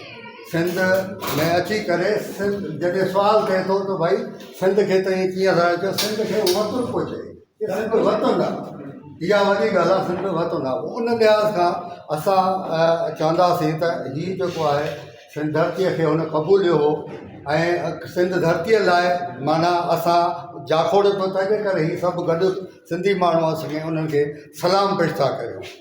जे लूण लिंगे लाही चीरे चीरे चम, मूं न कर अॻु अहिड़ो खोजो कमु, जा दवा दम तां पे वक़्तु तमामु घटि महिरबानी साईं खां नूरमल साहब ने की वणियो आहे, करीम साहब खे साईं खे बस पोइ जेको आहे मोहम्मद अली साईं के माण्हू आहिनि ॻाण गणिया थो अर्पे जिन खे मौत मणिया, तारीख़ अंदर हू धड़कनि था, कुझु वक़्तु उजामी भड़कनि था। हिन भूमि ते भंभट भंभट थी, कुझु वक़्तु उजामी परघट थी, हू घटि ॻिचीअ जो ॻारनि था, को ॿारण कई ॿारनि था, को ॿारण कोई ॿारनि था। असां जंहिं शख़्सियत लाइ अॼु हिते गॾु थिया आहियूं, इमाम इनकलाब साईं उबैदुल्लाह सिंधी साहब, जंहिंजी अॼु 82 वर्सी आहे। 1872 में जंहिं जनमु वरितो हो, हिकिड़ो सिख पहिरें हुनजो वाल साहब हिंदू, माउ सिखियाणी, ऐं अॼु असां हुनखे सिंधी करे हिते हुनजे ॻाल्हायूं पिया था। उहा हुनजे इनकलाब ते ऐं हुनजी इनकलाब जी फतह आहे जो हिन आख़िर में हू सिंधी थी अॼु असांखे यादि आहे। सो हुनजो कमु असां सभिनी गॾिजी ॿुधो ऐं गॾिजी ॾिठो। सो असांखे तमामु घणी ख़ुशी आहे त शेख महमूद हसन जो हिकिड़ो शागिर्द जंहिं सॼी दुनिया में घुमी फिरी अचे हिते बीठो, जंहिं इहो ई आख़िर में नज़रियो ॾिनो त जेको कुझु आहे उहो असांजे क़ुर में लिखियलु आहे ऐं अचो त उन खे ई रस्तो बणायूं ऐं अॻिते वधूं ऐं पंहिंजे सिंध सां मोहबत करियूं। इहो हिकिड़ी सिर्फ़ु ऐं ॿ सिटूं सभु यादि रखूं, सॼो वर्ष उहो सॼी फ़िक्र बदिलाए सिंध जो। ऐं ॿियो ॿी ॻाल्हि असांखे हिते थी त सिंध में को बि मज़हबी सुवाल पैदा न ॾींदासीं। साईं अब्दुर्रहमान साहिब जे अक्सर ॻाल्हियुनि सां इतफ़ाक़ कंदे सिर्फ़ु इहो आहे त सिंध सागर पार्टी जे अंदरि थी 4 नुक़्ता आहिनि प्रोग्राम जे हिसाब सां। मुख़्तलिफ़ उबैदुल्लाह सिंधी साईं जी ॻाल्हि थी विया, साईं दोस्त वेठा आहिनि। पहिरियों आहे क़ौमी आज़ादी। साईं अब्दुर्रहमान पहिरियों आहे क़ौमी आज़ादी जो संसागर पार्टी जो हिन वक़्त में साईं गौरव साहिब जन सेक्रेटरी जनरल रहिया आहिनि उन वक़्त खां वठी अञा ताईं उहे चार्ज वरिता आहिनि त पहिरियों क़ौमी आज़ादी पोइ सोशलिज़म आहे जेके इक़्तिसादी बराबरी था चऊं पोइ मज़हबी रवादारी या सेक्युलरिज़म जेके था चऊं ऐं पोइ इंटरनेशनलिज़म आहे आलमी भाईचारो चइनि नुकाती हिकिड़ो प्रोग्राम आहे ऐं वेठल दोस्त रहो अक्सर असांजा दोस्त मेंबर दोस्त बि आहिनि वधीक दोस्त मेंबर न आहिनि हुनखे नंढे कार संसार पार्टी कारकुन जे नाते मां अर्ज़ु कंदुसि जेकॾहिं तव्हां कंहिं जमात में न आहियो असां सां तव्हां गॾिजी कमु कयो फॉर्म मौजूदु आहे हुनखे वधीक मुतहरक करिणो आहे ऐं हिते दोस्तनि सभिनी जी हिकु वरी महिरबानी वधीक वक़्तु कोन था वठूं ऐं साईं वारनि जी ख़ासि करे साईं अब्दुल जी साईं दोस्त साहब ॿियो दोस्त वेठा आहिनि ऐं इतफ़ाक़ अची मूंखे तमामु इरफ़ान मां हैरान थी वियुसि इरफ़ान जी फ़ोन कीअं अची इरफ़ान में हुयो इरफ़ान किरायो हा इरफ़ान महिरबानी तव्हांजी बहरहाल साईं वारनि खे सिलेक्शन कमेटी में अचिणो हिन वक़्तु सिंध जे मुख़्तलिफ़ हंधनि ते सिंध पार्टी पारां 6-7 ॾींहंनि ते ॿुधलाए सिंध जो ॾींहुं मल्हायो वियो हिकिड़ो गॾियल प्रोग्राम कंदा हुआसीं असां हिन दफ़े जोसीं मुख़्तलिफ़ हंधनि ते बराबरि सिर्फ़ु ॿ साईं वेठा आहिनि जेके साईं इलाही हथियार तव्हांखे सभु कई साईं मुख़्तलिफ़ साईं साईं नूरमन सिंधी साहब हा हा साईं तारीफ़ साईं नूरमन सिंधी साहब संसागर पार्टी जो सेक्रेटरी जनरल JTI इलाही मुख़्तलिफ़ कंदो आहे इहो ॿुधाईंदे मूंखे फ़ख़्रु थिए थो त शुरूआती जेके सबक़ तर्जीमी या सियासी तव्हांखे मां उस्ताद तौर ते ॾिसूं था असां 50 86 में साईं सां गॾु मालवा पालक संगत हीअं नालो हुयो उन जो थोरो इमरजेंसी अस्पताल वञिणो ॻोल्हियो वियो चीफ ऑर्गेनाइज़र आहे मालवा पालक संगत 31 जनवरी 1986 एयरपोर्ट जी मस्जिद में ठाहीसीं उहे ॾींहं उहे राति यादि ॾींहं ते असांजा नंढा हुआसीं उहो वरी साईं जो सफ़र सिंधी अकेडमी प्लेटफॉर्म तो इंटेलेक्चुअल फोरम किताब लिखाई पढ़ाई ऐं सिंध में ॿुधाए सिंधी जी फ़िक्र खे तमामु घणो सगारो करणु माण्हुनि ताईं पहुचाइणु ऐं फ़िक्र ते क़ाइमु रहणु ऐं उन हिकिड़े हवाले सां फिक्री आबियारी करणु तरबियती किताबी सिंधी सिंध खे सही दुनिया ताईं इहो फ़िक्र पहुचाइणु ज़रूरु बरेसरी जी तमामु वॾी शख़्सियत मौलाना उबैदुल्लाह सिंधी जो अॼु योम वफ़ात आहे ऐं हुन योम वफ़ात वारे मौक़े ते जनसागर पार्टी तक़रीब आहे आवाज़ रखियो उनखे ख़िराज अक़ीदत पेश करण जे लाइ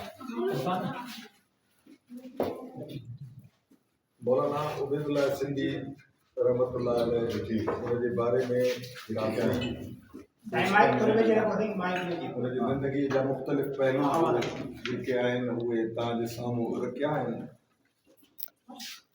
ऐं उनजी शख़्सियत एॾी वॾी था पिया मां कुझु ॻाल्हियूं कुझु उनजी ज़िंदगीअ जा पहलू तव्हांजे साम्हूं रखंदुसि त मौलाना उबैदुल्लाह सिंधी बुनियादी तौर ते उन्हनि में हिकिड़ो शख़्सी तौर ते हिकिड़ो इनक़िलाबी स्पिरिट हो ऐं उहो इनक़िलाबी स्पिरिट ई उनखे जेको आहे आमादा कयो त हू पंहिंजो आबाई मज़हब हू पंहिंजे अमड़ जो मज़हब सिख मज़हब जेको आहे उहो छॾे करे ऐं हुन इस्लाम अची सिंध में क़बूल कयो त इहा माण्हूअ जे अंदरि हिकिड़ी तड़प हिकिड़ी हूरा खूरा हिकिड़ी जुस्तजू हिकिड़ी तलाश इहा इंसान जी तमामु वॾी ख़ूबी आहे इंसान जे अंदरि जेको आहे उहो तलाश ऐं जुस्तजू हुजे शाह लतीफ़ उनखे जुस्तजूअ खे तलाश खे चइनि 5 सुरनि में ॻायो आहे सुर ससीअ जा जेके बि सुर आहिनि उहे तलाश ऐं जुस्तजू आहिनि उहा ॻोल्हा ऐं शाह साईं जेको आहे उहो चयो त जेकॾहिं मूंखे इन तलाश ॻोल्हींदे मंज़िल मिले त मां मंज़िल खां वधीक तलाश खे अहमियत ॾींदुसि त उहा मुंहिंजी तलाश जेका आहे उहा मुंहिंजी माठी न थिए उहा ख़तमु न थिए इंसान मां ख़तमु न थिए ऐं क़ुरान हकीम में इहा ॻाल्हि रसूल करीम सल्लल्लाहु अलैहि वसल्लम जन जे लाइ ॿुधायल आहे त ववजदक ज़ालन फहदा असां तोखे सरगर्दान ॾिठोसीं जुस्तजूअ में ॾिठोसीं लुश पुश में ॾिठोसीं पोइ असां तुंहिंजे लाइ हिदायत जा दरवाज़ा खोलियासीं।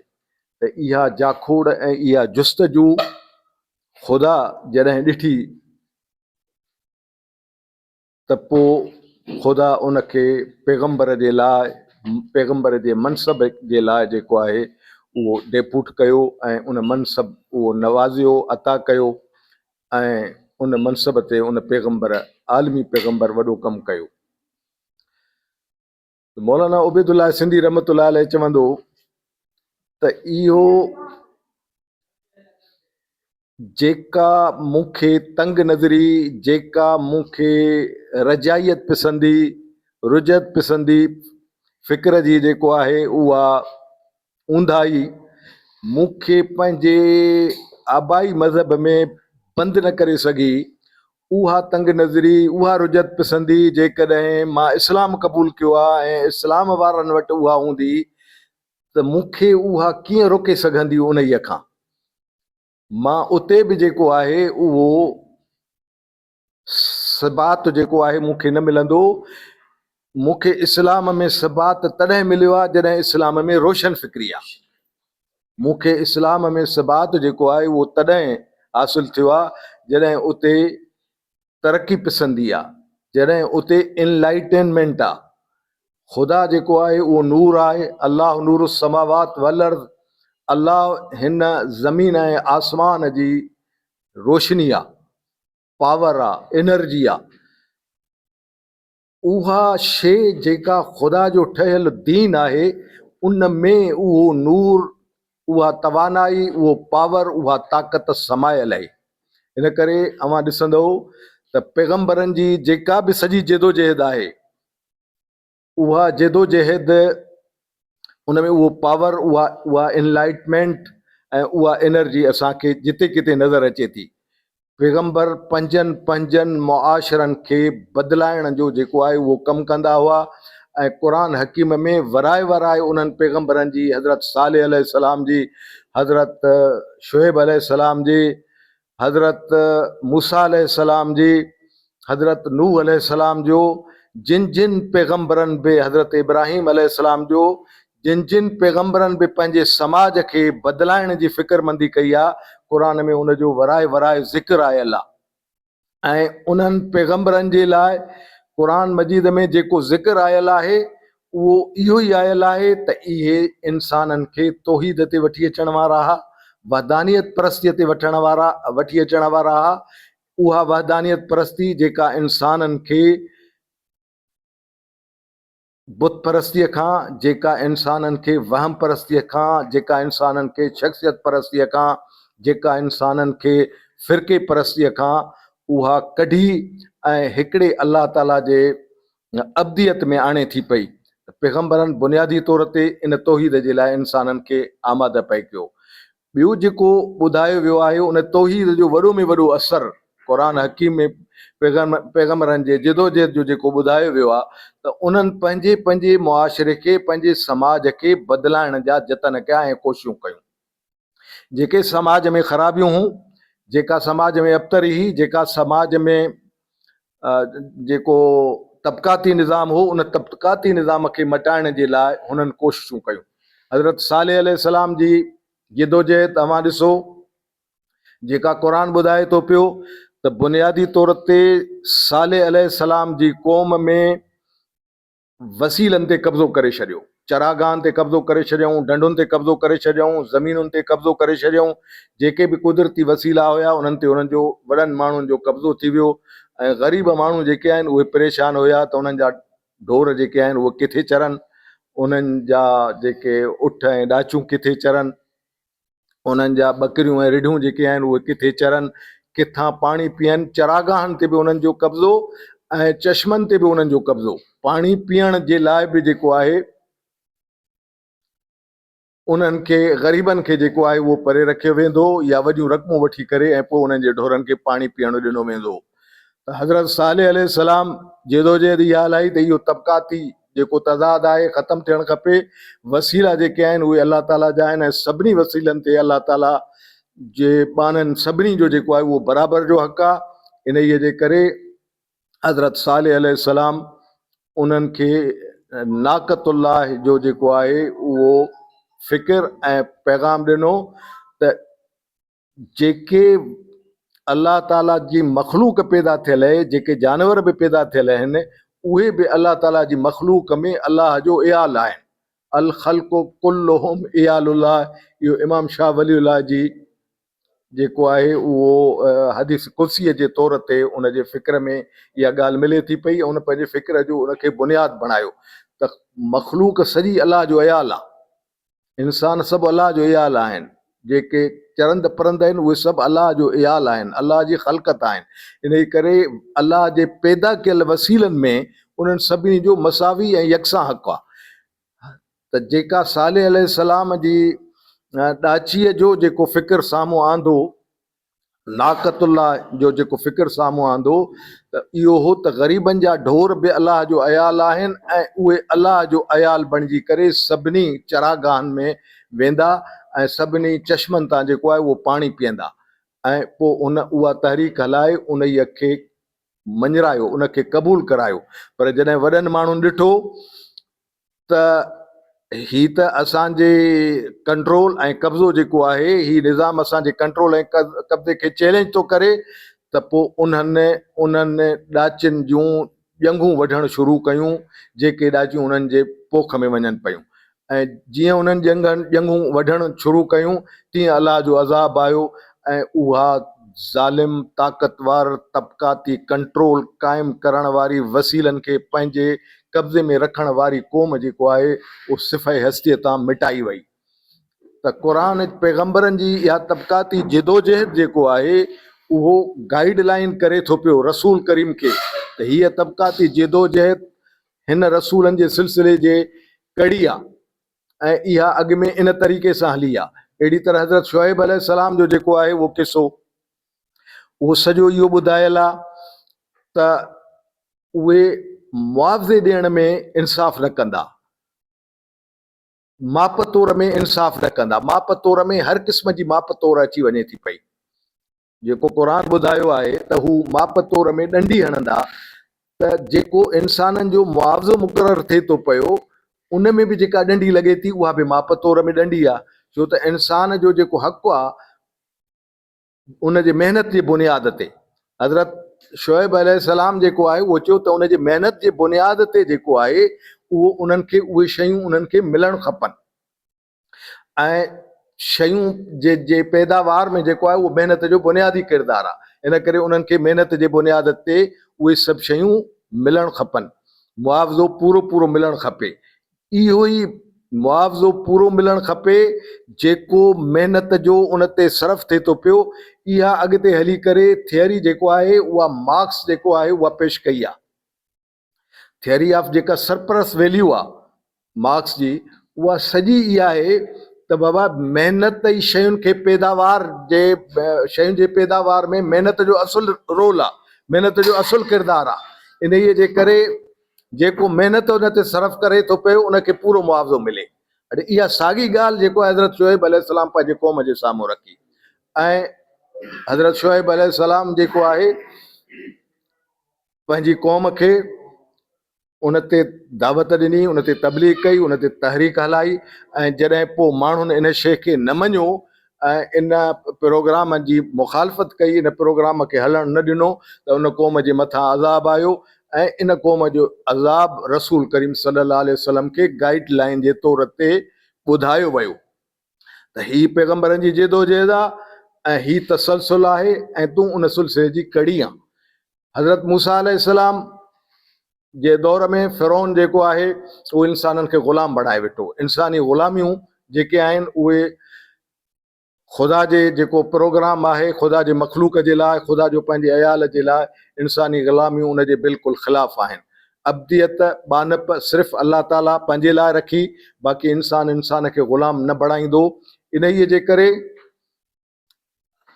अल्लाह ताला हज़रत मूसा अलैहिस्सलाम खे ऐं उन जे भाउ हारून अलैहिस्सलाम खे चयो त इज़हबा इला फ़िरौन इन्नहु तग़ा, तव्हां फ़िरौन ॾे वञो, उन जे निज़ाम खे टोड़ियो, हू सरकश बणिजी वियो आहे, हुन इंसाननि खे ग़ुलाम बणायो आहे, हुन ख़ुदा जे पावर में, ख़ुदा जे ताक़त में, ख़ुदा जे सिफ़त में, ख़ुदा जे हाकमियत में जेको आहे उहो दख़ल ॾिनो आहे। हुन रब्बुकुमुल आला जी दावा कई आहे। इन जे करे तव्हां वञो ऐं उनखे चैलेंज कयो ऐं उनखे ॿुधायो त ही निज़ाम असां ख़तमु करणु चाहियूं था। फरसिल माना बनी इसराइल खे असां सां गॾु आज़ादी ॾे। असां हिननि जे क़ौमी आज़ादीअ जे लाइ हिते तो वटि आया आहियूं ऐं आज़ादी असांखे ॾे। हज़रत मूसा अलैहिस्सलाम बनी इसराइल खे साण करे जेको आहे उहो उन इलाइक़े मां, उन जे बादशाहत मां कढी हलियो वियो ऐं उन्हनि खे आज़ादीअ सां उन्हनि खे सरफराज़ कयो। उन्हनि खे आज़ादीअ सां सरफराज़ कयो। उनखे आज़ादीअ सां सरफराज़ करण खां पोइ शरई हुकुम ऐं जेका ख़ुदाई हिदायत आहे उहा ॾिनी त हाणे आज़ाद क़ौमूं जेके आहिनि उहे आज़ादीअ सां ख़ुदा जे हिदायत ते जेको आहे उहो अमल करे सघंदियूं, ख़ुदा जे ॾिनल शरीयत ते अमल करे सघंदियूं। ऐं उहो सिलसिलो हज़रत मूसा अलैहिस्सलाम जे ज़रिए इन तरीक़े सां सर अंजाम थियो। ऐं इहो बि हज़रत मोहम्मद करीम खे क़ुरान में ॿुधायो वियो त असां हिन तरीक़े सां इहा जिदोजहद हज़रत मूसा खां कराईसीं, क़ौम खे आज़ादी ॾियारीसीं ऐं क़ौम खे आज़ादी ॾियण खां पोइ उन्हनि खे जेको आहे उहो असां शरीयत ॾियारीसीं। ऐं हज़रत मोहम्मद सल्लल्लाहु अलैहि वसल्लम जन खे वाज़िह लफ़्ज़नि में क़ुरान में चयो वियो आहे त इन्ना अरसलनाक रसूलन शाहिदन कमा अरसलना इला फिरऔन रसूला। असां तोखे रसूल शाहिद करे, असां तोखे रसूल सॼणो करे, असां तोखे रसूल इंसाननि जो ख़ैर ख़्वाह करे मोकिलियो आहे। ईअं ई मोकिलियो आहे जीअं फिरौन ॾांहुं असां मूसा अलैहिस्सलाम खे रसूल करे मोकिलियोसीं।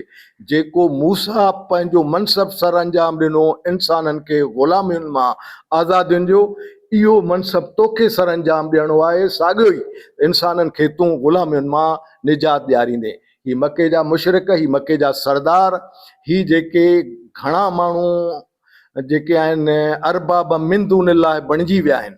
हिकु हिकु माण्हू जेको आहे उहो ख़ुदाईअ जे पाण खे ख़ुदाईअ जे मनसब ते सम्झी करे इंसाननि खे ग़ुलाम बणाए वेठो आहे। इन्हनि माण्हुनि खे जेको आहे इन निज़ाम मां निजात ॾियारणी आहे, इन्हनि जे सरदारी कंट्रोल मां, इन्हनि जे क़बाइली तसल्लुत मां ऐं इन्हनि जे जाहिलाणे तसल्लुत मां। ऐं हज़रत मोहम्मद सल्लल्लाहु अलैहि वसल्लम खे इहा सॼी गाइड लाइन ॾेई पोइ चयो वियो त हाणे तूं जेको आहे उहो हिन मनसब खे संभाल ऐं हिन कम खे शुरूआत कर। ऐं पोइ रसूलुल्लाह सल्लल्लाहु अलैहि वसल्लम जन मके में जेको सरदारनि जो जबर हुयो उन जे जबर खे चैलेंज कयो, तौहीद जो फ़िक्र ॾिनो, तौहीद जो नज़रियो ॾिनो। ऐं पोइ जीअं मौक़ो मिलियो मदीने में जेको आहे उहो रियासत जो बुनियाद विझी करे ऐं उतां उन जे जबर खे ख़तमु करण जे लाइ रसूलुल्लाह सल्लल्लाहु अलैहि वसल्लम जन खे तमामु वॾियूं वेड़ियूं वेड़ियूं पयूं। ऐं रसूलुल्लाह सल्लल्लाहु अलैहि वसल्लम जन 80 ग़ज़वा ऐं सराया कया आहिनि इन जबर खे ख़तमु करण जे लाइ, इन तसल्लुत खे ख़तमु करण जे लाइ। इन खां पोइ इन जज़ीरतुल अरब मां इहो सरदारी कंट्रोल ऐं जबर जेको आहे उहो ख़तमु थियो आहे। ऐं पोइ पाकीज़ा माण्हुनि जे हिकिड़ी जमात खे हिज़्बुल्लाह खे हिकिड़ी जेको आहे उहो मनसब मिलियो आहे ऐं उन्हनि खे रियासत मिली आहे, जिन उन रियासत जे ज़रिए इंसाननि खे दुनिया में बाक़ी ॿियनि जिन ख़ितनि में इहो ज़ुल्म, नाइंसाफ़ी ऐं जबर जो निज़ाम क़ाइमु हो, उन जबर जे निज़ाम खे क़ाइमु करण जे लाइ जेको आहे उन मिशन खे, उन मनसब खे दुनिया जे ॿियनि क़ौमुनि ऐं ॿियनि ख़ितनि ताईं पहुचायो। ऐं पोइ ॾिसंदे ॾिसंदे लखनि चौरस मेलनि जे जेको आहे हिन ज़मीन जे ख़िते में अफ्रीका, एशिया ऐं पंहिंजो दुनिया जा ॿिया हिसा, उते जेको आहे इवन यूरोप इंदुलुस ताईं जेको आहे इहो फ़िक्र पहुतो आहे, इहो आज़ादीअ जी ॻाल्हि पहुती आहे, इहो नज़रियो पहुतो आहे। बदकिस्मतीअ सां वरी मलूकनि जो दौरु अचे थो, पोइ मलूकियत जो ऐं बादशाह जो दौरु, ऐं उहो वरी माण्हुनि खे तसलत में आणे थो, पंहिंजे कंट्रोल में आणे थो पियो। त पंहिंजे पंहिंजे दौर में वरी उन जे ख़िलाफ़ु आवाज़ उथिया आहिनि। इहा हिकिड़ी वॾी तहरीक आहे, हिकिड़ी अज़ीमत जी, हिकिड़ी दावत जी हिकिड़ी वॾी तहरीक आहे। माण्हुनि उन मिशन खे क़ाइमु रखियो आहे ऐं उन मिशन खे हलाईंदे हलाईंदे इहा मिशन इमाम शाह वलीउल्लाह खां थींदी मौलाना उबैदुल्लाह सिंधीअ ताईं अचे थी पई त जेको पैगम्बरनि जो असुल मिशन आहे, पैगम्बरनि जी असुल जिदोजहद आहे क़ौमुनि खे आज़ादु कराइण जी ऐं तबिक़नि खे आज़ादी ॾियारण जी ऐं माशी मुसावात क़ाइमु करण जी, उहा धरतीअ ते क़ाइमु कजे। ऐं पोइ उन मिशन ऐं उन प्रोग्राम खे मौलाना उबैदुल्लाह सिंधी रहमतुल्लाह अलैह उन क़ुर जे फ़िक्र जे रोशनीअ में उहो बरे सग़ीर जे माण्हुनि ताईं पुॼायो। बरे सग़ीर में इहा हलचल हलाई, उन जी हलचल खां तव्हां ऐं असां वाक़िफ़ु आहियूं। मौलाना उबैदुल्लाह सिंधी रहमतुल्लाह अलैह जेका बुनियादी शइ क़ुर जे ज़रिए सम्झी, उनखे सियासी तौर ते हुन क्लियर मौक़िफ़ सां, क्लियर नुक़्ते नज़र सां जेको आहे उहो क़बूल कयो। उन्हीअ में का बि हुन लचक न रखी, उन में का बि हुन मसलहत ऐं मुनाफ़क़त जो जेको आहे को पहलू न रखियो। मौलाना उबैदुल्लाह सिंधी रहमतुल्लाह अलैह चवंदो, जीअं मूं अॻु में अर्ज़ु कयो त जॾहिं मूंखे आबाई दीन जी मसलहत जेको आहे उहा आबाई दीन में क़ाइमु नथी रखी सघे, तीअं मां जेको दीन इस्लाम क़बूल कयो आहे त उते मसलहत पसंदी मूंखे उन दीन में कीअं क़ाइमु रखी सघंदी। इन जे करे आऊं उन मसलहतुनि खां ऐं जेके रुजत पसंदि तबिक़नि जूं जेके मसलहत पसंदियूं आहिनि ऐं जेके उन्हनि जूं तावीलूं आहिनि ऐं उन्हनि जूं हीले साज़ियूं आहिनि, मौलाना उन्हनि जे ख़िलाफ़ु बग़ावत कई ऐं उन्हनि खां हटी करे जेको आहे उहो सिधो सौ खुलियल प्रोग्राम जेको आहे उहो बरे सग़ीर जे माण्हुनि खे ॾिनो। साईं असांजो सीनियर सियाल साहिब जन उन ते साईं मजूर साहिब जन जा जेके फर्ज़ंद आहिनि उन ते तफ़सील सां तव्हांजे साम्हूं ॻाल्हायो आहे। मौलाना उबैदुल्लाह सिंधी रहमतुल्लाह अलैह चयो त क़ौमूं जेके आहिनि, क़ुर जो फ़िक्र जेको आहे इहो आहे त क़ौमूं जेके आहिनि उहे ख़ुदा जे पारां हिकिड़ो ख़ुदा जी मशीयत आहिनि, क़ौमूं ख़ुदा जी मशीयत आहिनि। त वजालनाकुम शुऊबम व क़बाइल लितारफू, असां क़ौमूं ऐं क़बीला बणायासीं त तव्हांजी शनाख़्त क़ाइमु रहे। इहा क़ौमुनि जी शनाख़्त जेका आहे, शूब गॾिजी करे क़ौम ठाहींदा आहिनि। त इहा शूबनि वारी जेका शनाख़्त आहे, जेका क़ौमी शनाख़्त आहे, उहा ख़ुदा जी ॾिनल आहे ऐं उहा ख़ुदा जी ईअं ई ॾिनल आहे जीअं वजलनल बैत मसाबत लिन्नास, असां काबे खे जेको आहे उहो इंसाननि जे लाइ मर्कज़ बणायोसीं। जीअं उनखे वजलना कयोसीं तीअं क़ौमुनि जी शनाख़्त खे बि असां वजलना कयो आहे। इन करे क़ौमुनि जी शनाख़्त बि जेको आहे उहो ख़ुदा जी मशीयत आहे। ऐं मौलाना उन मसइले में एतिरो क्लियर हो जो जॾहिं मज़हब जे नाले ते हिते मुल्क ठहण जी ॻाल्हि हली त हिंदुस्तान में ॿि क़ौमी नज़रिए जे बुनियाद ते मुल्क ठहे, हिकिड़ी हिंदू क़ौम जे नाले ते, ॿियो मुस्लमान क़ौम जे नाले ते, त मौलाना उबैदुल्लाह सिंधी उन जे ख़िलाफ़ु अलम में बग़ावत बुलंद कयो ऐं चयो त न, क़ौमूं जेके आहिनि उहे तारीख़ी तौर ते खितनि सां ठहंदियूं आहिनि, क़ौमूं मज़हबनि सां न ठहंदियूं आहिनि। बरे सग़ीर में मज़हब जे बुनियाद ते हिंदू ऐं मुस्लमान ॿ क़ौमूं न आहिनि, बरे सग़ीर घणनि क़ौमुनि जो मजमू आहे। ऐं असां सिंध में सिंधियुनि जी पंहिंजी क़ौमी जेको आहे उहो रियासत अॾींदासूं, सिंधियुनि खे सिंधियुनि जो मुल्क सम्झूं था पिया ऐं इन सिलसिले में को बि मज़हबी सुवाल पैदा थियणु न ॾींदासीं। ऐं मौलाना उबैदुल्लाह सिंधी रहमतुल्लाह अलैह उन ज़माने में सैयद असांजो सन वारो साईं जीएम सैयद उन ते जुनून तारी थियो मज़हबी रियासत ठाहिण जो, ॿि क़ौमी नज़रिए जे बुनियाद ते मुस्लमाननि जे अलॻि रियासत ठाहिण जो, ऐं उन मुस्लिम लीग में शमूलियत करे मुस्लिम लीग जे प्लेटफार्म ते ॿि क़ौमी नज़रिए जेको उन जो प्रोग्राम हुयो, उन जे प्रोग्राम खे सिंध में जेको आहे उहो सिंध जे अवाम में लाहिण जी जॾहिं कोशिशि कई त मौलाना उबैदुल्लाह सिंधी, अल्लामा आया काज़ी ऐं सैयद सोरे बादशाह जेको आहे उहो सैयद खे ॿुधायो त सैयद तूं हिकु सिंधियुनि जो जेको तारीख़ी हक़ु आहे, सिंधियुनि जो जेको पंहिंजो क़ौमी शनाख़्त जो जेको आहे बुनियादी हक़ु आहे, जेको इंडस सिविलाइज़ेशन हज़ारे सालनि खां जेको आहे हिते उन्हनि जो मंझिल हक़ु आहे, तूं उन हक़ खे दफ़न करे ऐं ॿि क़ौमी नज़रिए जे बुनियाद ते इन तहरीक जे चकर में न पओ। ऐं साईं जीएम सैयद पाण पंहिंजनि घणनि किताबनि में, सिर्फ़ु हिकु किताब में न, मुंहिंजी कहाणी मुंहिंजी ज़बानी में पंहिंजो सिंध लाइ जिदोजहद किताब में ऐं ॿियनि जॻहियुनि ते बि इन्हीअ जो भरमला इज़हार कयो आहे त इन्हनि टिनी शख़्सनि मूंखे तमामु घणो सम्झायो, पर मुंहिंजे मथां जुनून सवार हुयो ऐं मां उन्हनि शख़्सनि जो चवणो न वठी करे मां वॾे नुक़सान में पयुसि।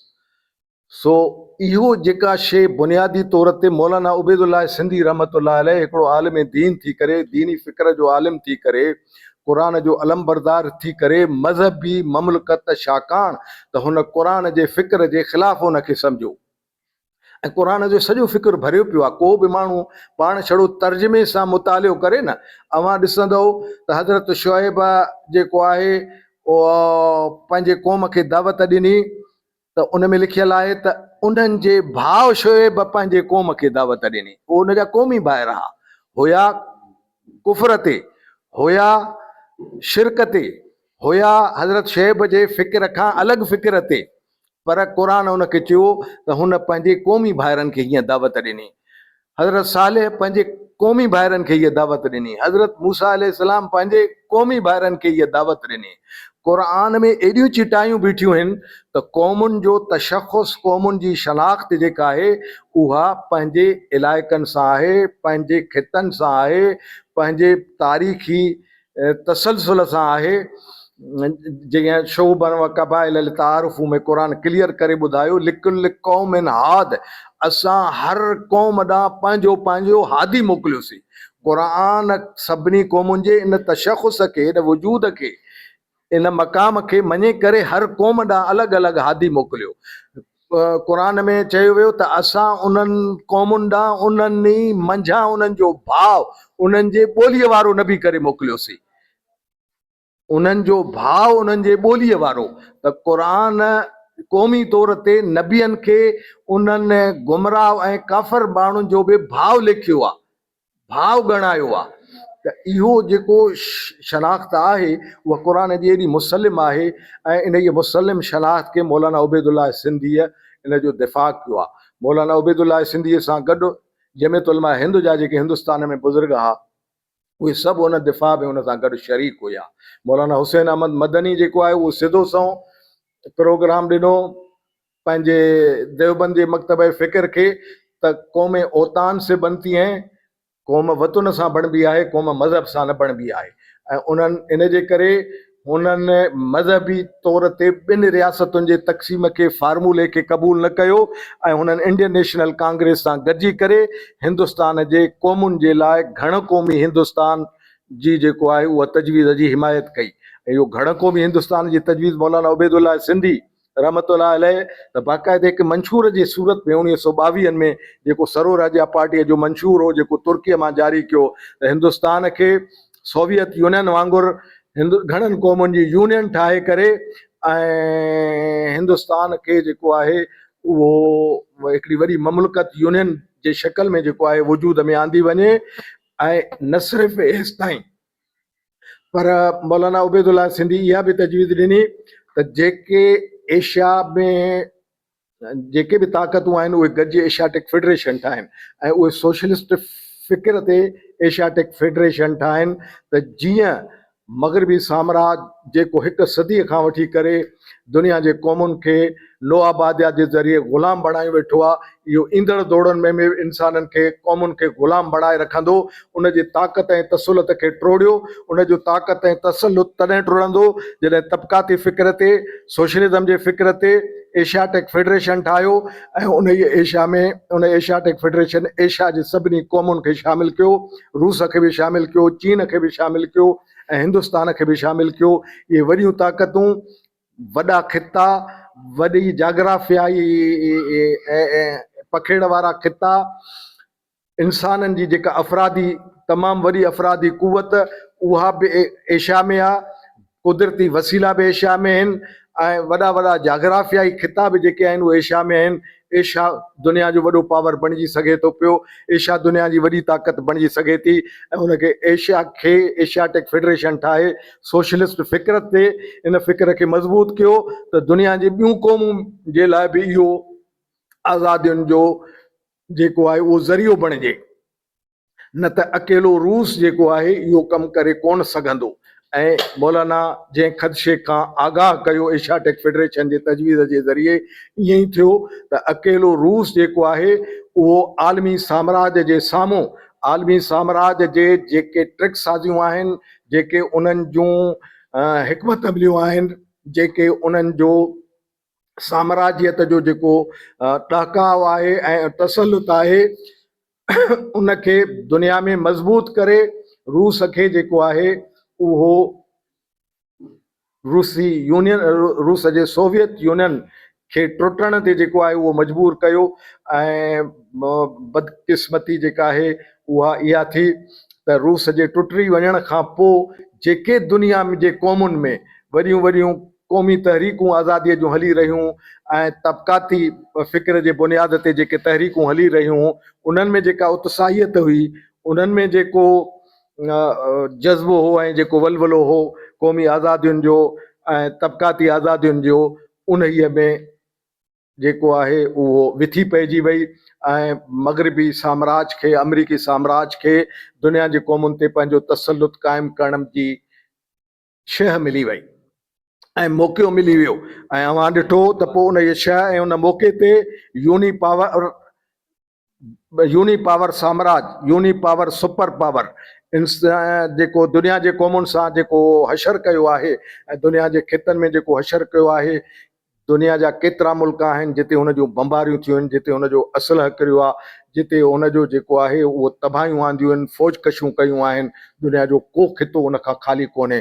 शाम ऐं ईरान खां वठी करे फ़लस्तीन ऐं यमन ताईं ऐं एशियाई मुल्क जेके आहिनि, उहे को दुनिया जो ख़ितो कोन्हे जिते मज़लूम क़ौमुनि जो, जिते हुन जी चढ़ाई न थी आहे ऐं जिते उन्हनि जे वसीलनि खे फुरण जी कोशिश न कई आहे। हिन वक़्तु उहा आलमी ताक़त असांजे वसीलनि खे फुरण जे लाइ सरगर्दा आहे। दुनिया में समूंडनि जी अहमियत थी वई आहे ऐं असां सां अरबी समुंड ऐं इंडियन ओशियन जेको आहे उहो असांजो समुंड आहे, उहो असांजो लंघ आहे, उहो असांजो आबनाए हरमोज़ आहे। बल्कि आबनाए हरमोज़ खां वधीक जेको आहे उहो एशिया जे ऐं मग़रिब जे विच में जेको बि वहिंवार ऐं वापारु थिए थो पियो, उन जो लंघ जेको आहे उहो हिननि ख़ितनि मां आहे। हिन लंघ ऐं हिन जेको आहे उहो वॾे तिजारती मर्कज़ ते कंट्रोल करण जे लाइ आलमी ताक़तूं कोशिशि कनि थियूं पियूं ऐं अमेरिका कोशिशि करे थो पियो त हॉर्मज़ ते कंट्रोल करण खां पोइ बहर हिंद ऐं अरबियन सी ते कंट्रोल हुजे। ऐं अरबियन सी ते कंट्रोल जे लाइ हुन पंहिंजी जेको आलमी साम्राज्यत जे लाइ हुन ॿ वॾियूं ममलकतूं क़ाइमु कयूं हुयूं, इसराइल ऐं पाकिस्तान जे सूरत में, ॿई मज़हब जे नाले ते, हिकिड़ी यहूदियत जे नाले ते, हिकिड़ी इस्लाम जे नाले ते। ॿई अवां अंदाज़ो कयो हिकिड़े ई दौर में ॿई ममलकतूं वजूद में आयूं, हिकिड़ी 47 में, हिकिड़ी 48 में, ॿई मज़हब जे नाले ते वजूद में आयूं ऐं ॿई एशिया में वजूद में आयूं। हिकिड़ी मशरक़ वस्ता जेको एशिया जो अहम जेको आहे उहो ख़ितो, वसाइल जो अहम ख़ितो, ऐं ॿी साउथ ईस्ट एशिया जेको वसाइल जो अहम ख़ितो। त हिन वसाइल जे ॿिन्ही ख़ितनि में, मशरक़ वस्ता में, साउथ ईस्ट एशिया में, मां पंहिंजूं तुफ़ैली रियासतूं क़ाइमु करे ऐं उन्हनि जे ज़रिए जेको आहे उहो आलमी साम्राज्यत जो कंट्रोल क़ाइमु रखां। ऐं इहे ॿई रियासतूं उन जे एजेंडा ते हू मशरक़ वस्ता में सदाईं जेको आहे उहो जंगाण जो माहौल पैदा करे उतां जे वसीलनि खे अमेरिका जे लुटण ऐं फुरण जे लाइ असबाब पैदा कंदी रही आहे। ऐं हिन रियासत में साउथ ईस्ट एशिया में साॻियो कमु कयो आहे। हाणे हिन रियासत जे ज़रिए वरी हिननि समुंडनि ते अञा कंट्रोल खे मज़बूत करण जे लाइ जेको आहे उहो हिन मुल्क में सूबनि जो तादाद वधाइण जे नाले ते जेको आहे उहो सिंध जे तक़सीमनि जा मनसूबा जेके आहिनि उहे रिथिया था वञनि।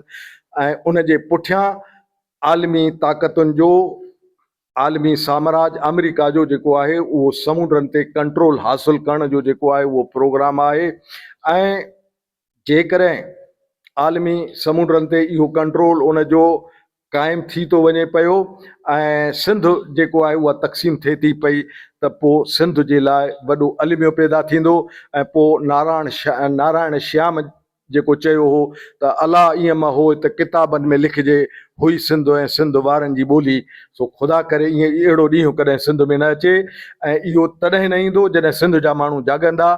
सिंध जा माण्हू जेके आहिनि उहे पाण पंहिंजे ॿारे बचे पंहिंजे दोस्तनि सां ऐं पंहिंजे मुकमिल जेको आहे उहो वाबस्तगीअ सां, मुकमिल वसीलनि सां, मुकमिल जेको आहे उहो वाबस्तगीअ सां जेको आहे उहो इन इहे तहरीक में हिसो वठंदा त इनशा अल्लाह साम्राज जा इहे मक़सद पूरा न थी सघंदा। साम्राज जे तुफ़ैलियुनि अॻु में जेके बि कोशिशूं कयूं आहिनि उन सां क़ौमूं विढ़ियूं आहिनि। क़ौमुनि पंहिंजे बका जी जेको आहे उहा जंग विढ़ी आहे। पख्तून पंहिंजे बका जी जंग विढ़ंदा था अचनि, बलोच पंहिंजे बका जी जंग विढ़ंदा था अचनि ऐं त सिंध जा माण्हू बि जेके आहिनि पंहिंजी बका जी जंग ज़रूरु विढ़ंदा। हिन वक़्तु सिंध में जेका नओं नसुल पैदा थियो आहे, हिन वक़्तु सिंध में जेके नौजवान पैदा थिया आहिनि किरोड़नि जे तादाद में, जेकॾहिं असां 6-7 करोड़ टोटल सिंधी आहियूं त 2-2.5 करोड़ असां वटि सिंधी नौजवान ऐं सिंधी नारियूं आहिनि। सिंधी नौजवान ऐं सिंधी नारियूं ग़ुलामीअ जे असरनि खां आजा आहिनि।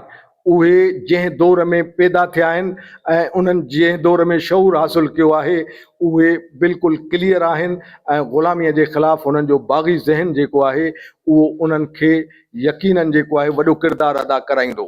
बलोचिस्तान जी तारीख़ में मां ॾिसो त बलोच न्याणियूं जेके आहिनि उहे रोडनि ते आहिनि ऐं उहे जेको आहे उहे क़ौमी जदोजहद जो हर अवल दस्तो आहिनि ऐं बलोचिस्तान जूं इहे न्याणियूं बि उन दौर जूं पैदावार आहिनि जंहिं दौर में असांजे सिंधी नौजवान ऐं सिंधियूं नारियूं पैदा थियूं आहिनि।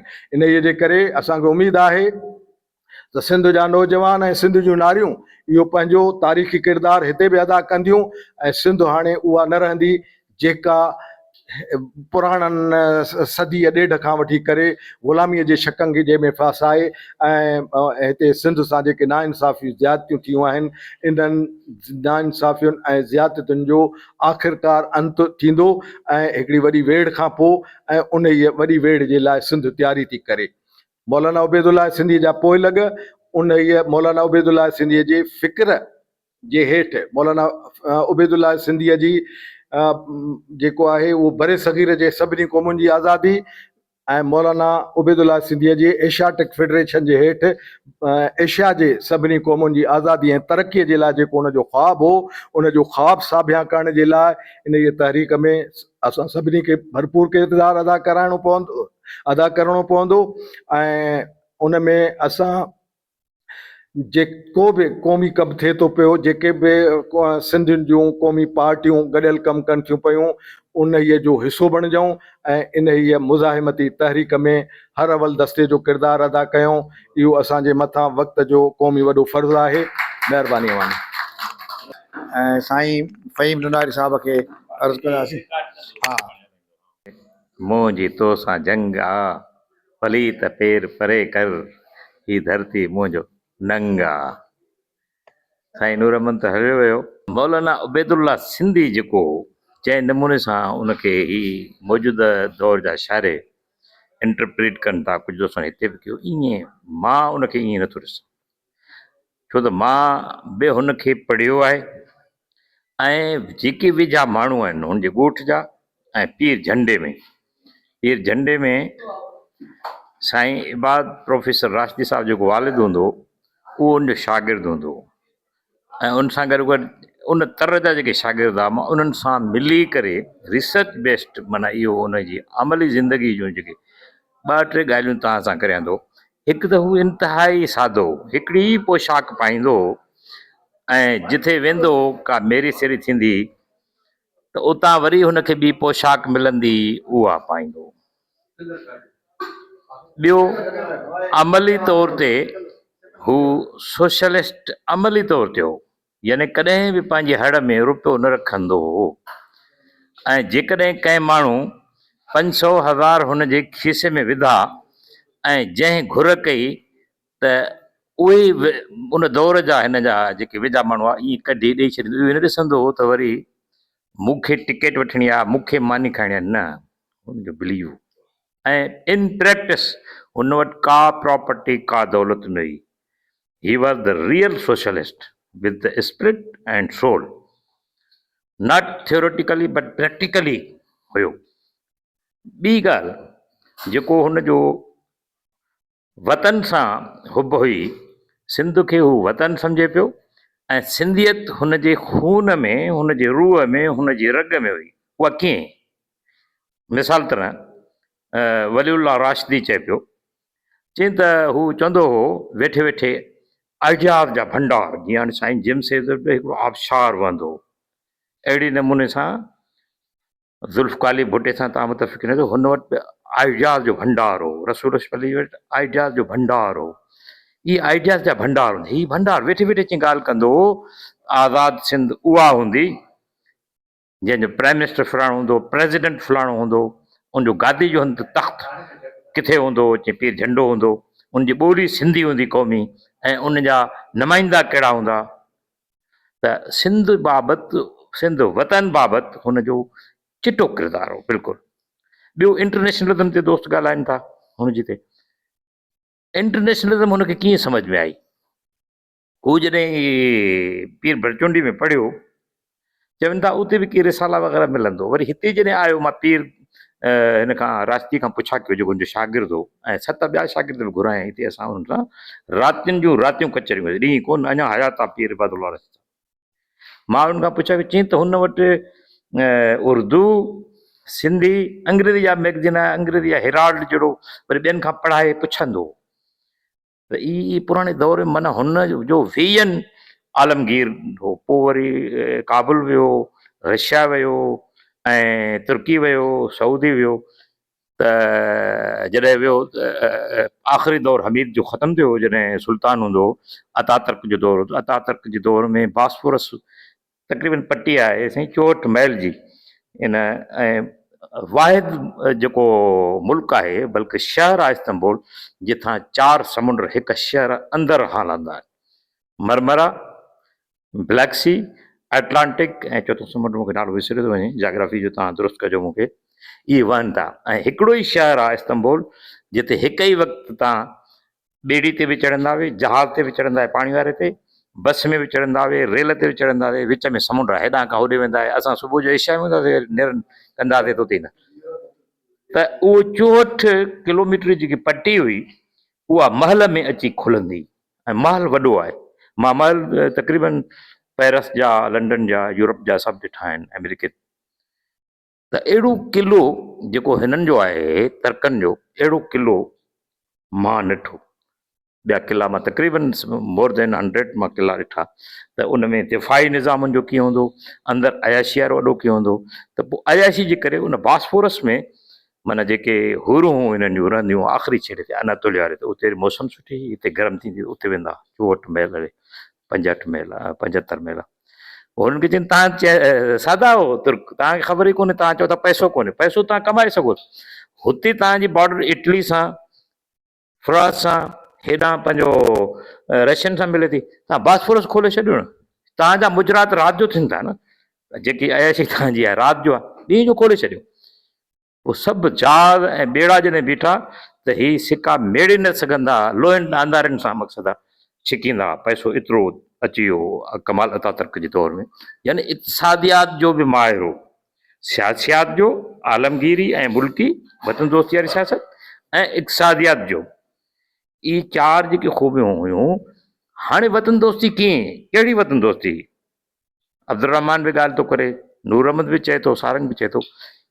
हुन जी वतन दोस्ती अली बाबा हिकिड़ो अफ़सानो लिखियो आहे, कारूंजर. कारूंजर नालो अथसि मुंहिंजे ख़्याल में. कारूंजर में हिकिड़ो किरदारु आहे रूपलो. ऐं रूपले खे जॾहिं इहा जंग अंग्रेज़नि थिए थी, त उतां जनरल लॉर्ड माउंटबेटन जा ख़त घोड़े सवार खणी पुछंदा, तव्हां अञा फतह न थी आहे 16 ॾींहं, 17 ॾींहं, 31 ॾींहं, 32 ॾींहं, 33 ॾींहं ते. उहो जनरल जॉन जेकब छोकिरो हूंदो, उहो पॉलिटिकली स्ट्रेटेजिक हूंदो ॾाढो. उन हिननि खे लिखी मोकिलियो त ही जंग असां खटे नथा सघूं. छो हिते असांजो लिखियूं जवाबु, हिते असांजो माण्हुनि सां मुक़ाबिलो थोरो ई आहे. ही देव हन, जिन हन, अले राकासन, हेॾा टोला अचनि था, असांजा माण्हू मारियूं, वरी हीअं गुम थियो हलियो वञे. सिंधियुनि खे तव्हां छा था सम्झो? नेठि आख़िरकार रूपलो जॾहिं गिरफ़्तार थियो, त रूपलो जेको जनरल मेजर ट्रूट जेको जज हो उन पुछा किस अड़े तूं कहिड़ी कंहिंजी ताक़त ते विढ़ी थो, तोखे ख़बर आहे त अंग्रेज़ सां विढ़ण जो अचे वधि में वधि मौत, मौत न तूं ॾींदे, ऐं तूं पुछा थो करे कंहिंजी ताक़त ते विढ़ां थो। कारूंजर ॾिसी करे चई मां हिन कारूंजर जी ताक़त ते विढ़ां थो, ही मूंसां गॾु आहे। सो उबैदुल्ला सिंधी खे इहा ॻाल्हि पकी पुख़्ती अची वई त धरती सां जेकॾहिं असांजो रिश्तो न आहे, असांजो वतन सां रिश्तो न आहे, त असीं त का जंग विड़ी नथा सघूं। सो सिंध में तबल वॼी चुको अथव, सिंध जी वादानियत ते वार अथव, सिंध जी ॿोली ते वार आहे, सिंध जी कल्चर ते वार था, सिंध जी जाग्राफी वहदतूं टोड़ण जी कोशिशि था कनि। असांजा ॻोठ ड्राइनि पिया एजुकेशन सिटी कराची में इन नाले सां ॿियनि सां, तंहिंजे करे तबल वॼी चुको आहे, सभु मिड़ी मुठ थियो सिंध में। मां चवंदुमि ऐं आसिफ़ बालादी ॾाढी सुठी ॻाल्हि कई, मां अॻे भेरे बि कई अवामी तहरीक जी कॉन्फ्रेंस में, त आसिफ़ बालादी चयो त 2 सालनि लाइ असां इख़्तिलाफ़ विसारे छॾियो, हफ़ीज़ नथो वणे, वणे न बि वणे थो, सॾु ने सिंध जो त गॾु थियो, सारंग सर थो ॾे उते गॾु थियो, का औरत को धराड़ को भली दानश्वर ॾे थो, पर आम धराड़ ॾे थो उते पहुची वञो। जॾहिं बि सॾु थियो पइजी पट के वर वियो, न हेॾ क्या न हिच क्या न लिच क्या न लिम क्या, दम दिलेर दद क्या, साथ हलंदो रहे।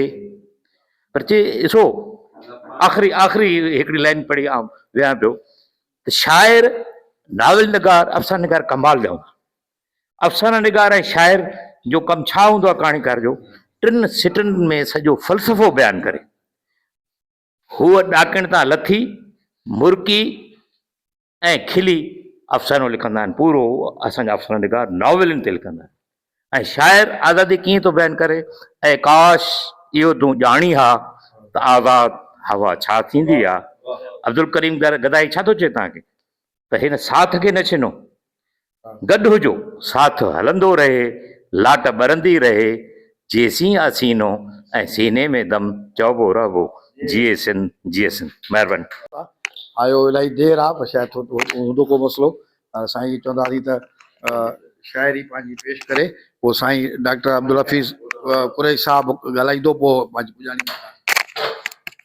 कढी छॾाना ज़हन मंझां, ॿाड़ो कंहिंसां न बोल, वठ वहदत वारी वाट खे, त ज़िंदगी अथई मुख़्तसर रती रतूल, नाहक ॿिनि घड़ियुनि लाइ तूं जिस्म जान खे एॾो न रोल, पाए ॻिचीअ मंझि सजण ॻारो, भर पंहिंजा ख़ाली इहे तूं झोल, भला भाग जान तन जा थिया, जन रिझायो अलाह ऐं रसूल, शेर न सॾाए हितां हलियो वींदे, शेर न सॾाए हितां वींदे हलियो, मिटीअ जो आ मिटीअ में थींदे मालूल, अलफ लाम मीम खे सूफ़ियन आहे सुञातो, आदिस न अॻियां वञी वञाए चंग चड़ोल। चए इसराण असलम, ॾिसण में आहिनि सादड़ा ऐं ॿोलण में आहिनि केॾा त अनमोल, तन जोगीड़नि खे वञी ॻोल, जे न ठाहिया असलूं अना सां। दोस्तों, जिए सिंध जिए लतीफ़, जिए लतीफ़, जिए लतीफ़ जी ॿोली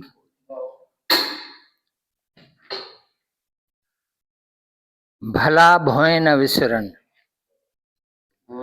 भला भोए न विसरन, न गुणा चढ़न न चित, भलनि खे धरती बि न विसारींदी आहे, ऐं जंहिंमें ख़ूबी न हुजे सो दिलि ते ईंदो ई कोन्हे। भला भोए न विसरन, न गुणा चढ़न न चित, अण लोभी नीही घाणू, अहिड़ा सॼण किथ, बिना मतलब जे वारा दोस्त अहिड़ा अॼुकल्ह किथे आहिनि। अण लोभी नीही घणो, बिना मतलब जे मोहब्बत घणी हुअण, अहिड़ा सॼण किथ।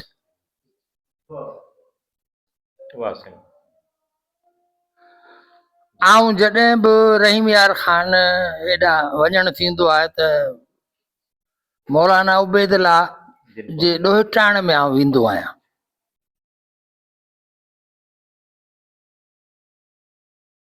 हिकु भेरो वियोसि त संदन ॾोहिटे मियां सिराज, मियां साहब असां चवंदा हुआसीं, उन्हनि चयो मानी खाई वञ।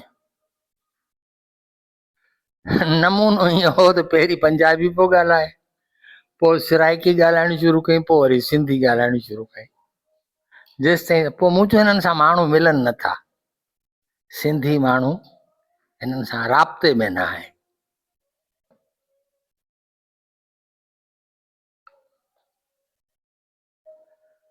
मूं हुनखे का अहिड़ी सुठी का ॻाल्हि, पंहिंजे नाना साईं जी का सुठी ॻाल्हि ॿुधाए। चई हिन ज़मीन ते जिते आउं वेठो आहियां ई घर ठहियल आहे, इहो नाना मूंखे चयो त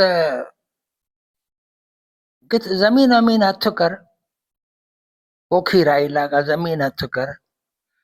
चई मूं दरख़्वास्त ॾिनी, 2 मुरबा ज़मीन, 2 मुरबा माना 50 एकड़, हिकिड़ो मुरबो पंजाब में 25 एकड़, 2 मुरबा ज़मीन चई मंज़ूर थी। चई नाना खे मूं चयो पैसा त मूं वटि आहिनि कोन, ही ज़मीन 2 मुरबा मंज़ूर थी वई आहे, हाणे छा कजे? नाना चयो पैसा मूं वटि बि कोन्हनि। चई मूं चयोमांसि तव्हां वटि ॿोरो पैसनि जो भरियो पियो आहे अंदरि कमरे में। चई उहो को ज़मीन ख़रीदण लाइ थोरी, उहो त पार्टी जा पैसा आहिनि, ये त पार्टी जा पैसा आहिनि। हा तूं मुसलो खणी अच ऐं ही मुंहिंजो मुसलो ॿई विछायूं था, दुआ घुरूं था। पोइ चई हिकिड़ो मुरबो असां 25 एकड़ ज़मीन वठी सघियासीं।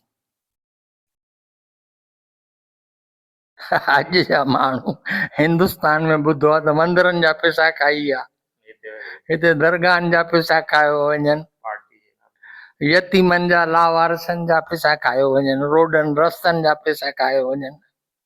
छा माण्हू हुआ,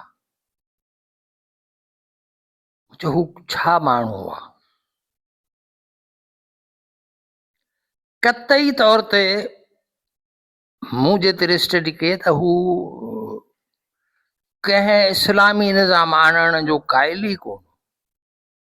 हिकिड़ो मिसाल ॾियां, जॾहिं हुन अफ़गानिस्तान में हो जलावतन हुकूमत क़ाइमु कई, आज़ाद हिंद गवर्नमेंट क़ाइमु कई उबैदुल्ला सिंधी, त उनजो सदर सिख हो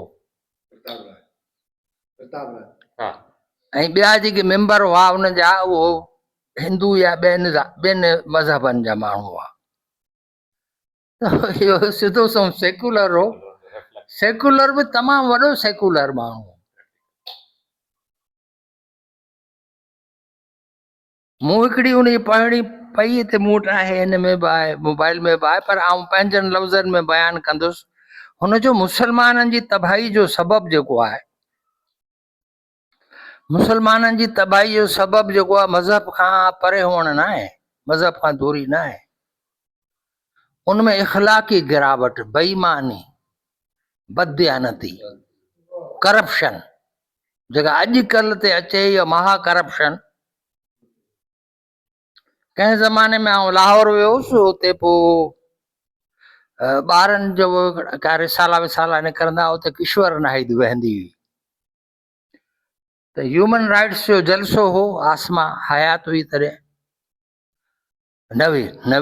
90 मई जो महीनो। पोइ आउं किश्वर वटि हली वियुसि, त हुन ॻाल्हि कंदे कंदे चई त हिन जी ज़ात वाकई ज़रदारी है। मूं चयो हा ज़ात त ज़रदारी है। चई सिंध में अहिड़ी इहा ज़ात है। मूं चयो हा वॾी ज़ात है। चई ये तो इसमी ब मुसमी ज़रदारी है, नाले सां ही अमल में भी। ये तो इसमी ब मुसमी भी ज़रदारी है।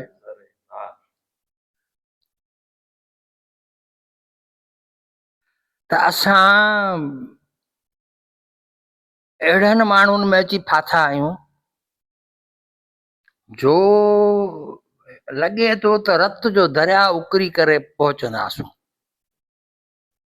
से बि पहुतासूं त वॾी ॻाल्हि आहे। एॾा बेईमान, एॾा करप्ट, महा करप्ट माण्हू। वो आतिश हूंदो यूनिवर्सिटी में, आतिश जी कैंटीन बि हलंदी, वीचारो गुज़ारे वियो। उन हिकिड़े ॾींहुं शेर पढ़ियो त उर्दू शेर हो, जंहिंजी हिकिड़ी सिट हुई त लहद तक बि न पहुचे कि कफन लुट गया, कि कफन लुट गया।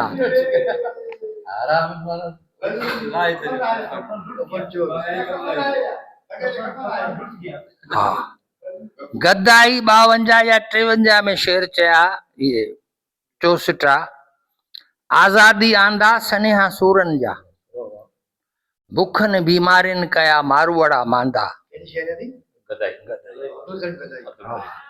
आज़ादी आंदा सनेहा सूरन जा, बुखन बीमारिन कया मारवड़ा मांदा, हिक पल न वांदा गभे जी गोला। आज़ादी अंगूर कहिड़ा कढिया ॾेह में, सात हिक न संभरा मारवड़ा मसरूर, अखड़ियूं अहल अबाणन जूं बुखन खां बेनूर। आज़ादी अंगूर ॾाढा कढिया ॾेह में।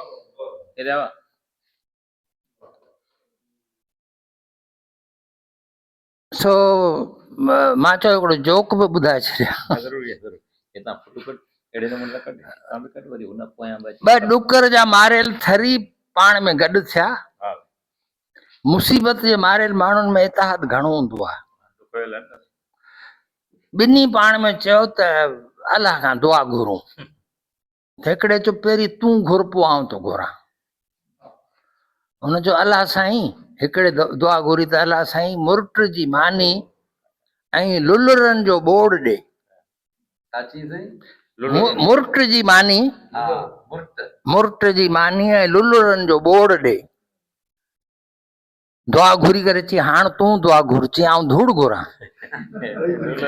जेको घुरणो सो तो घुरी वरितो, सो मूंखे जेको ॻाल्हाइणो सो हिननि ॻाल्हाए वरितो।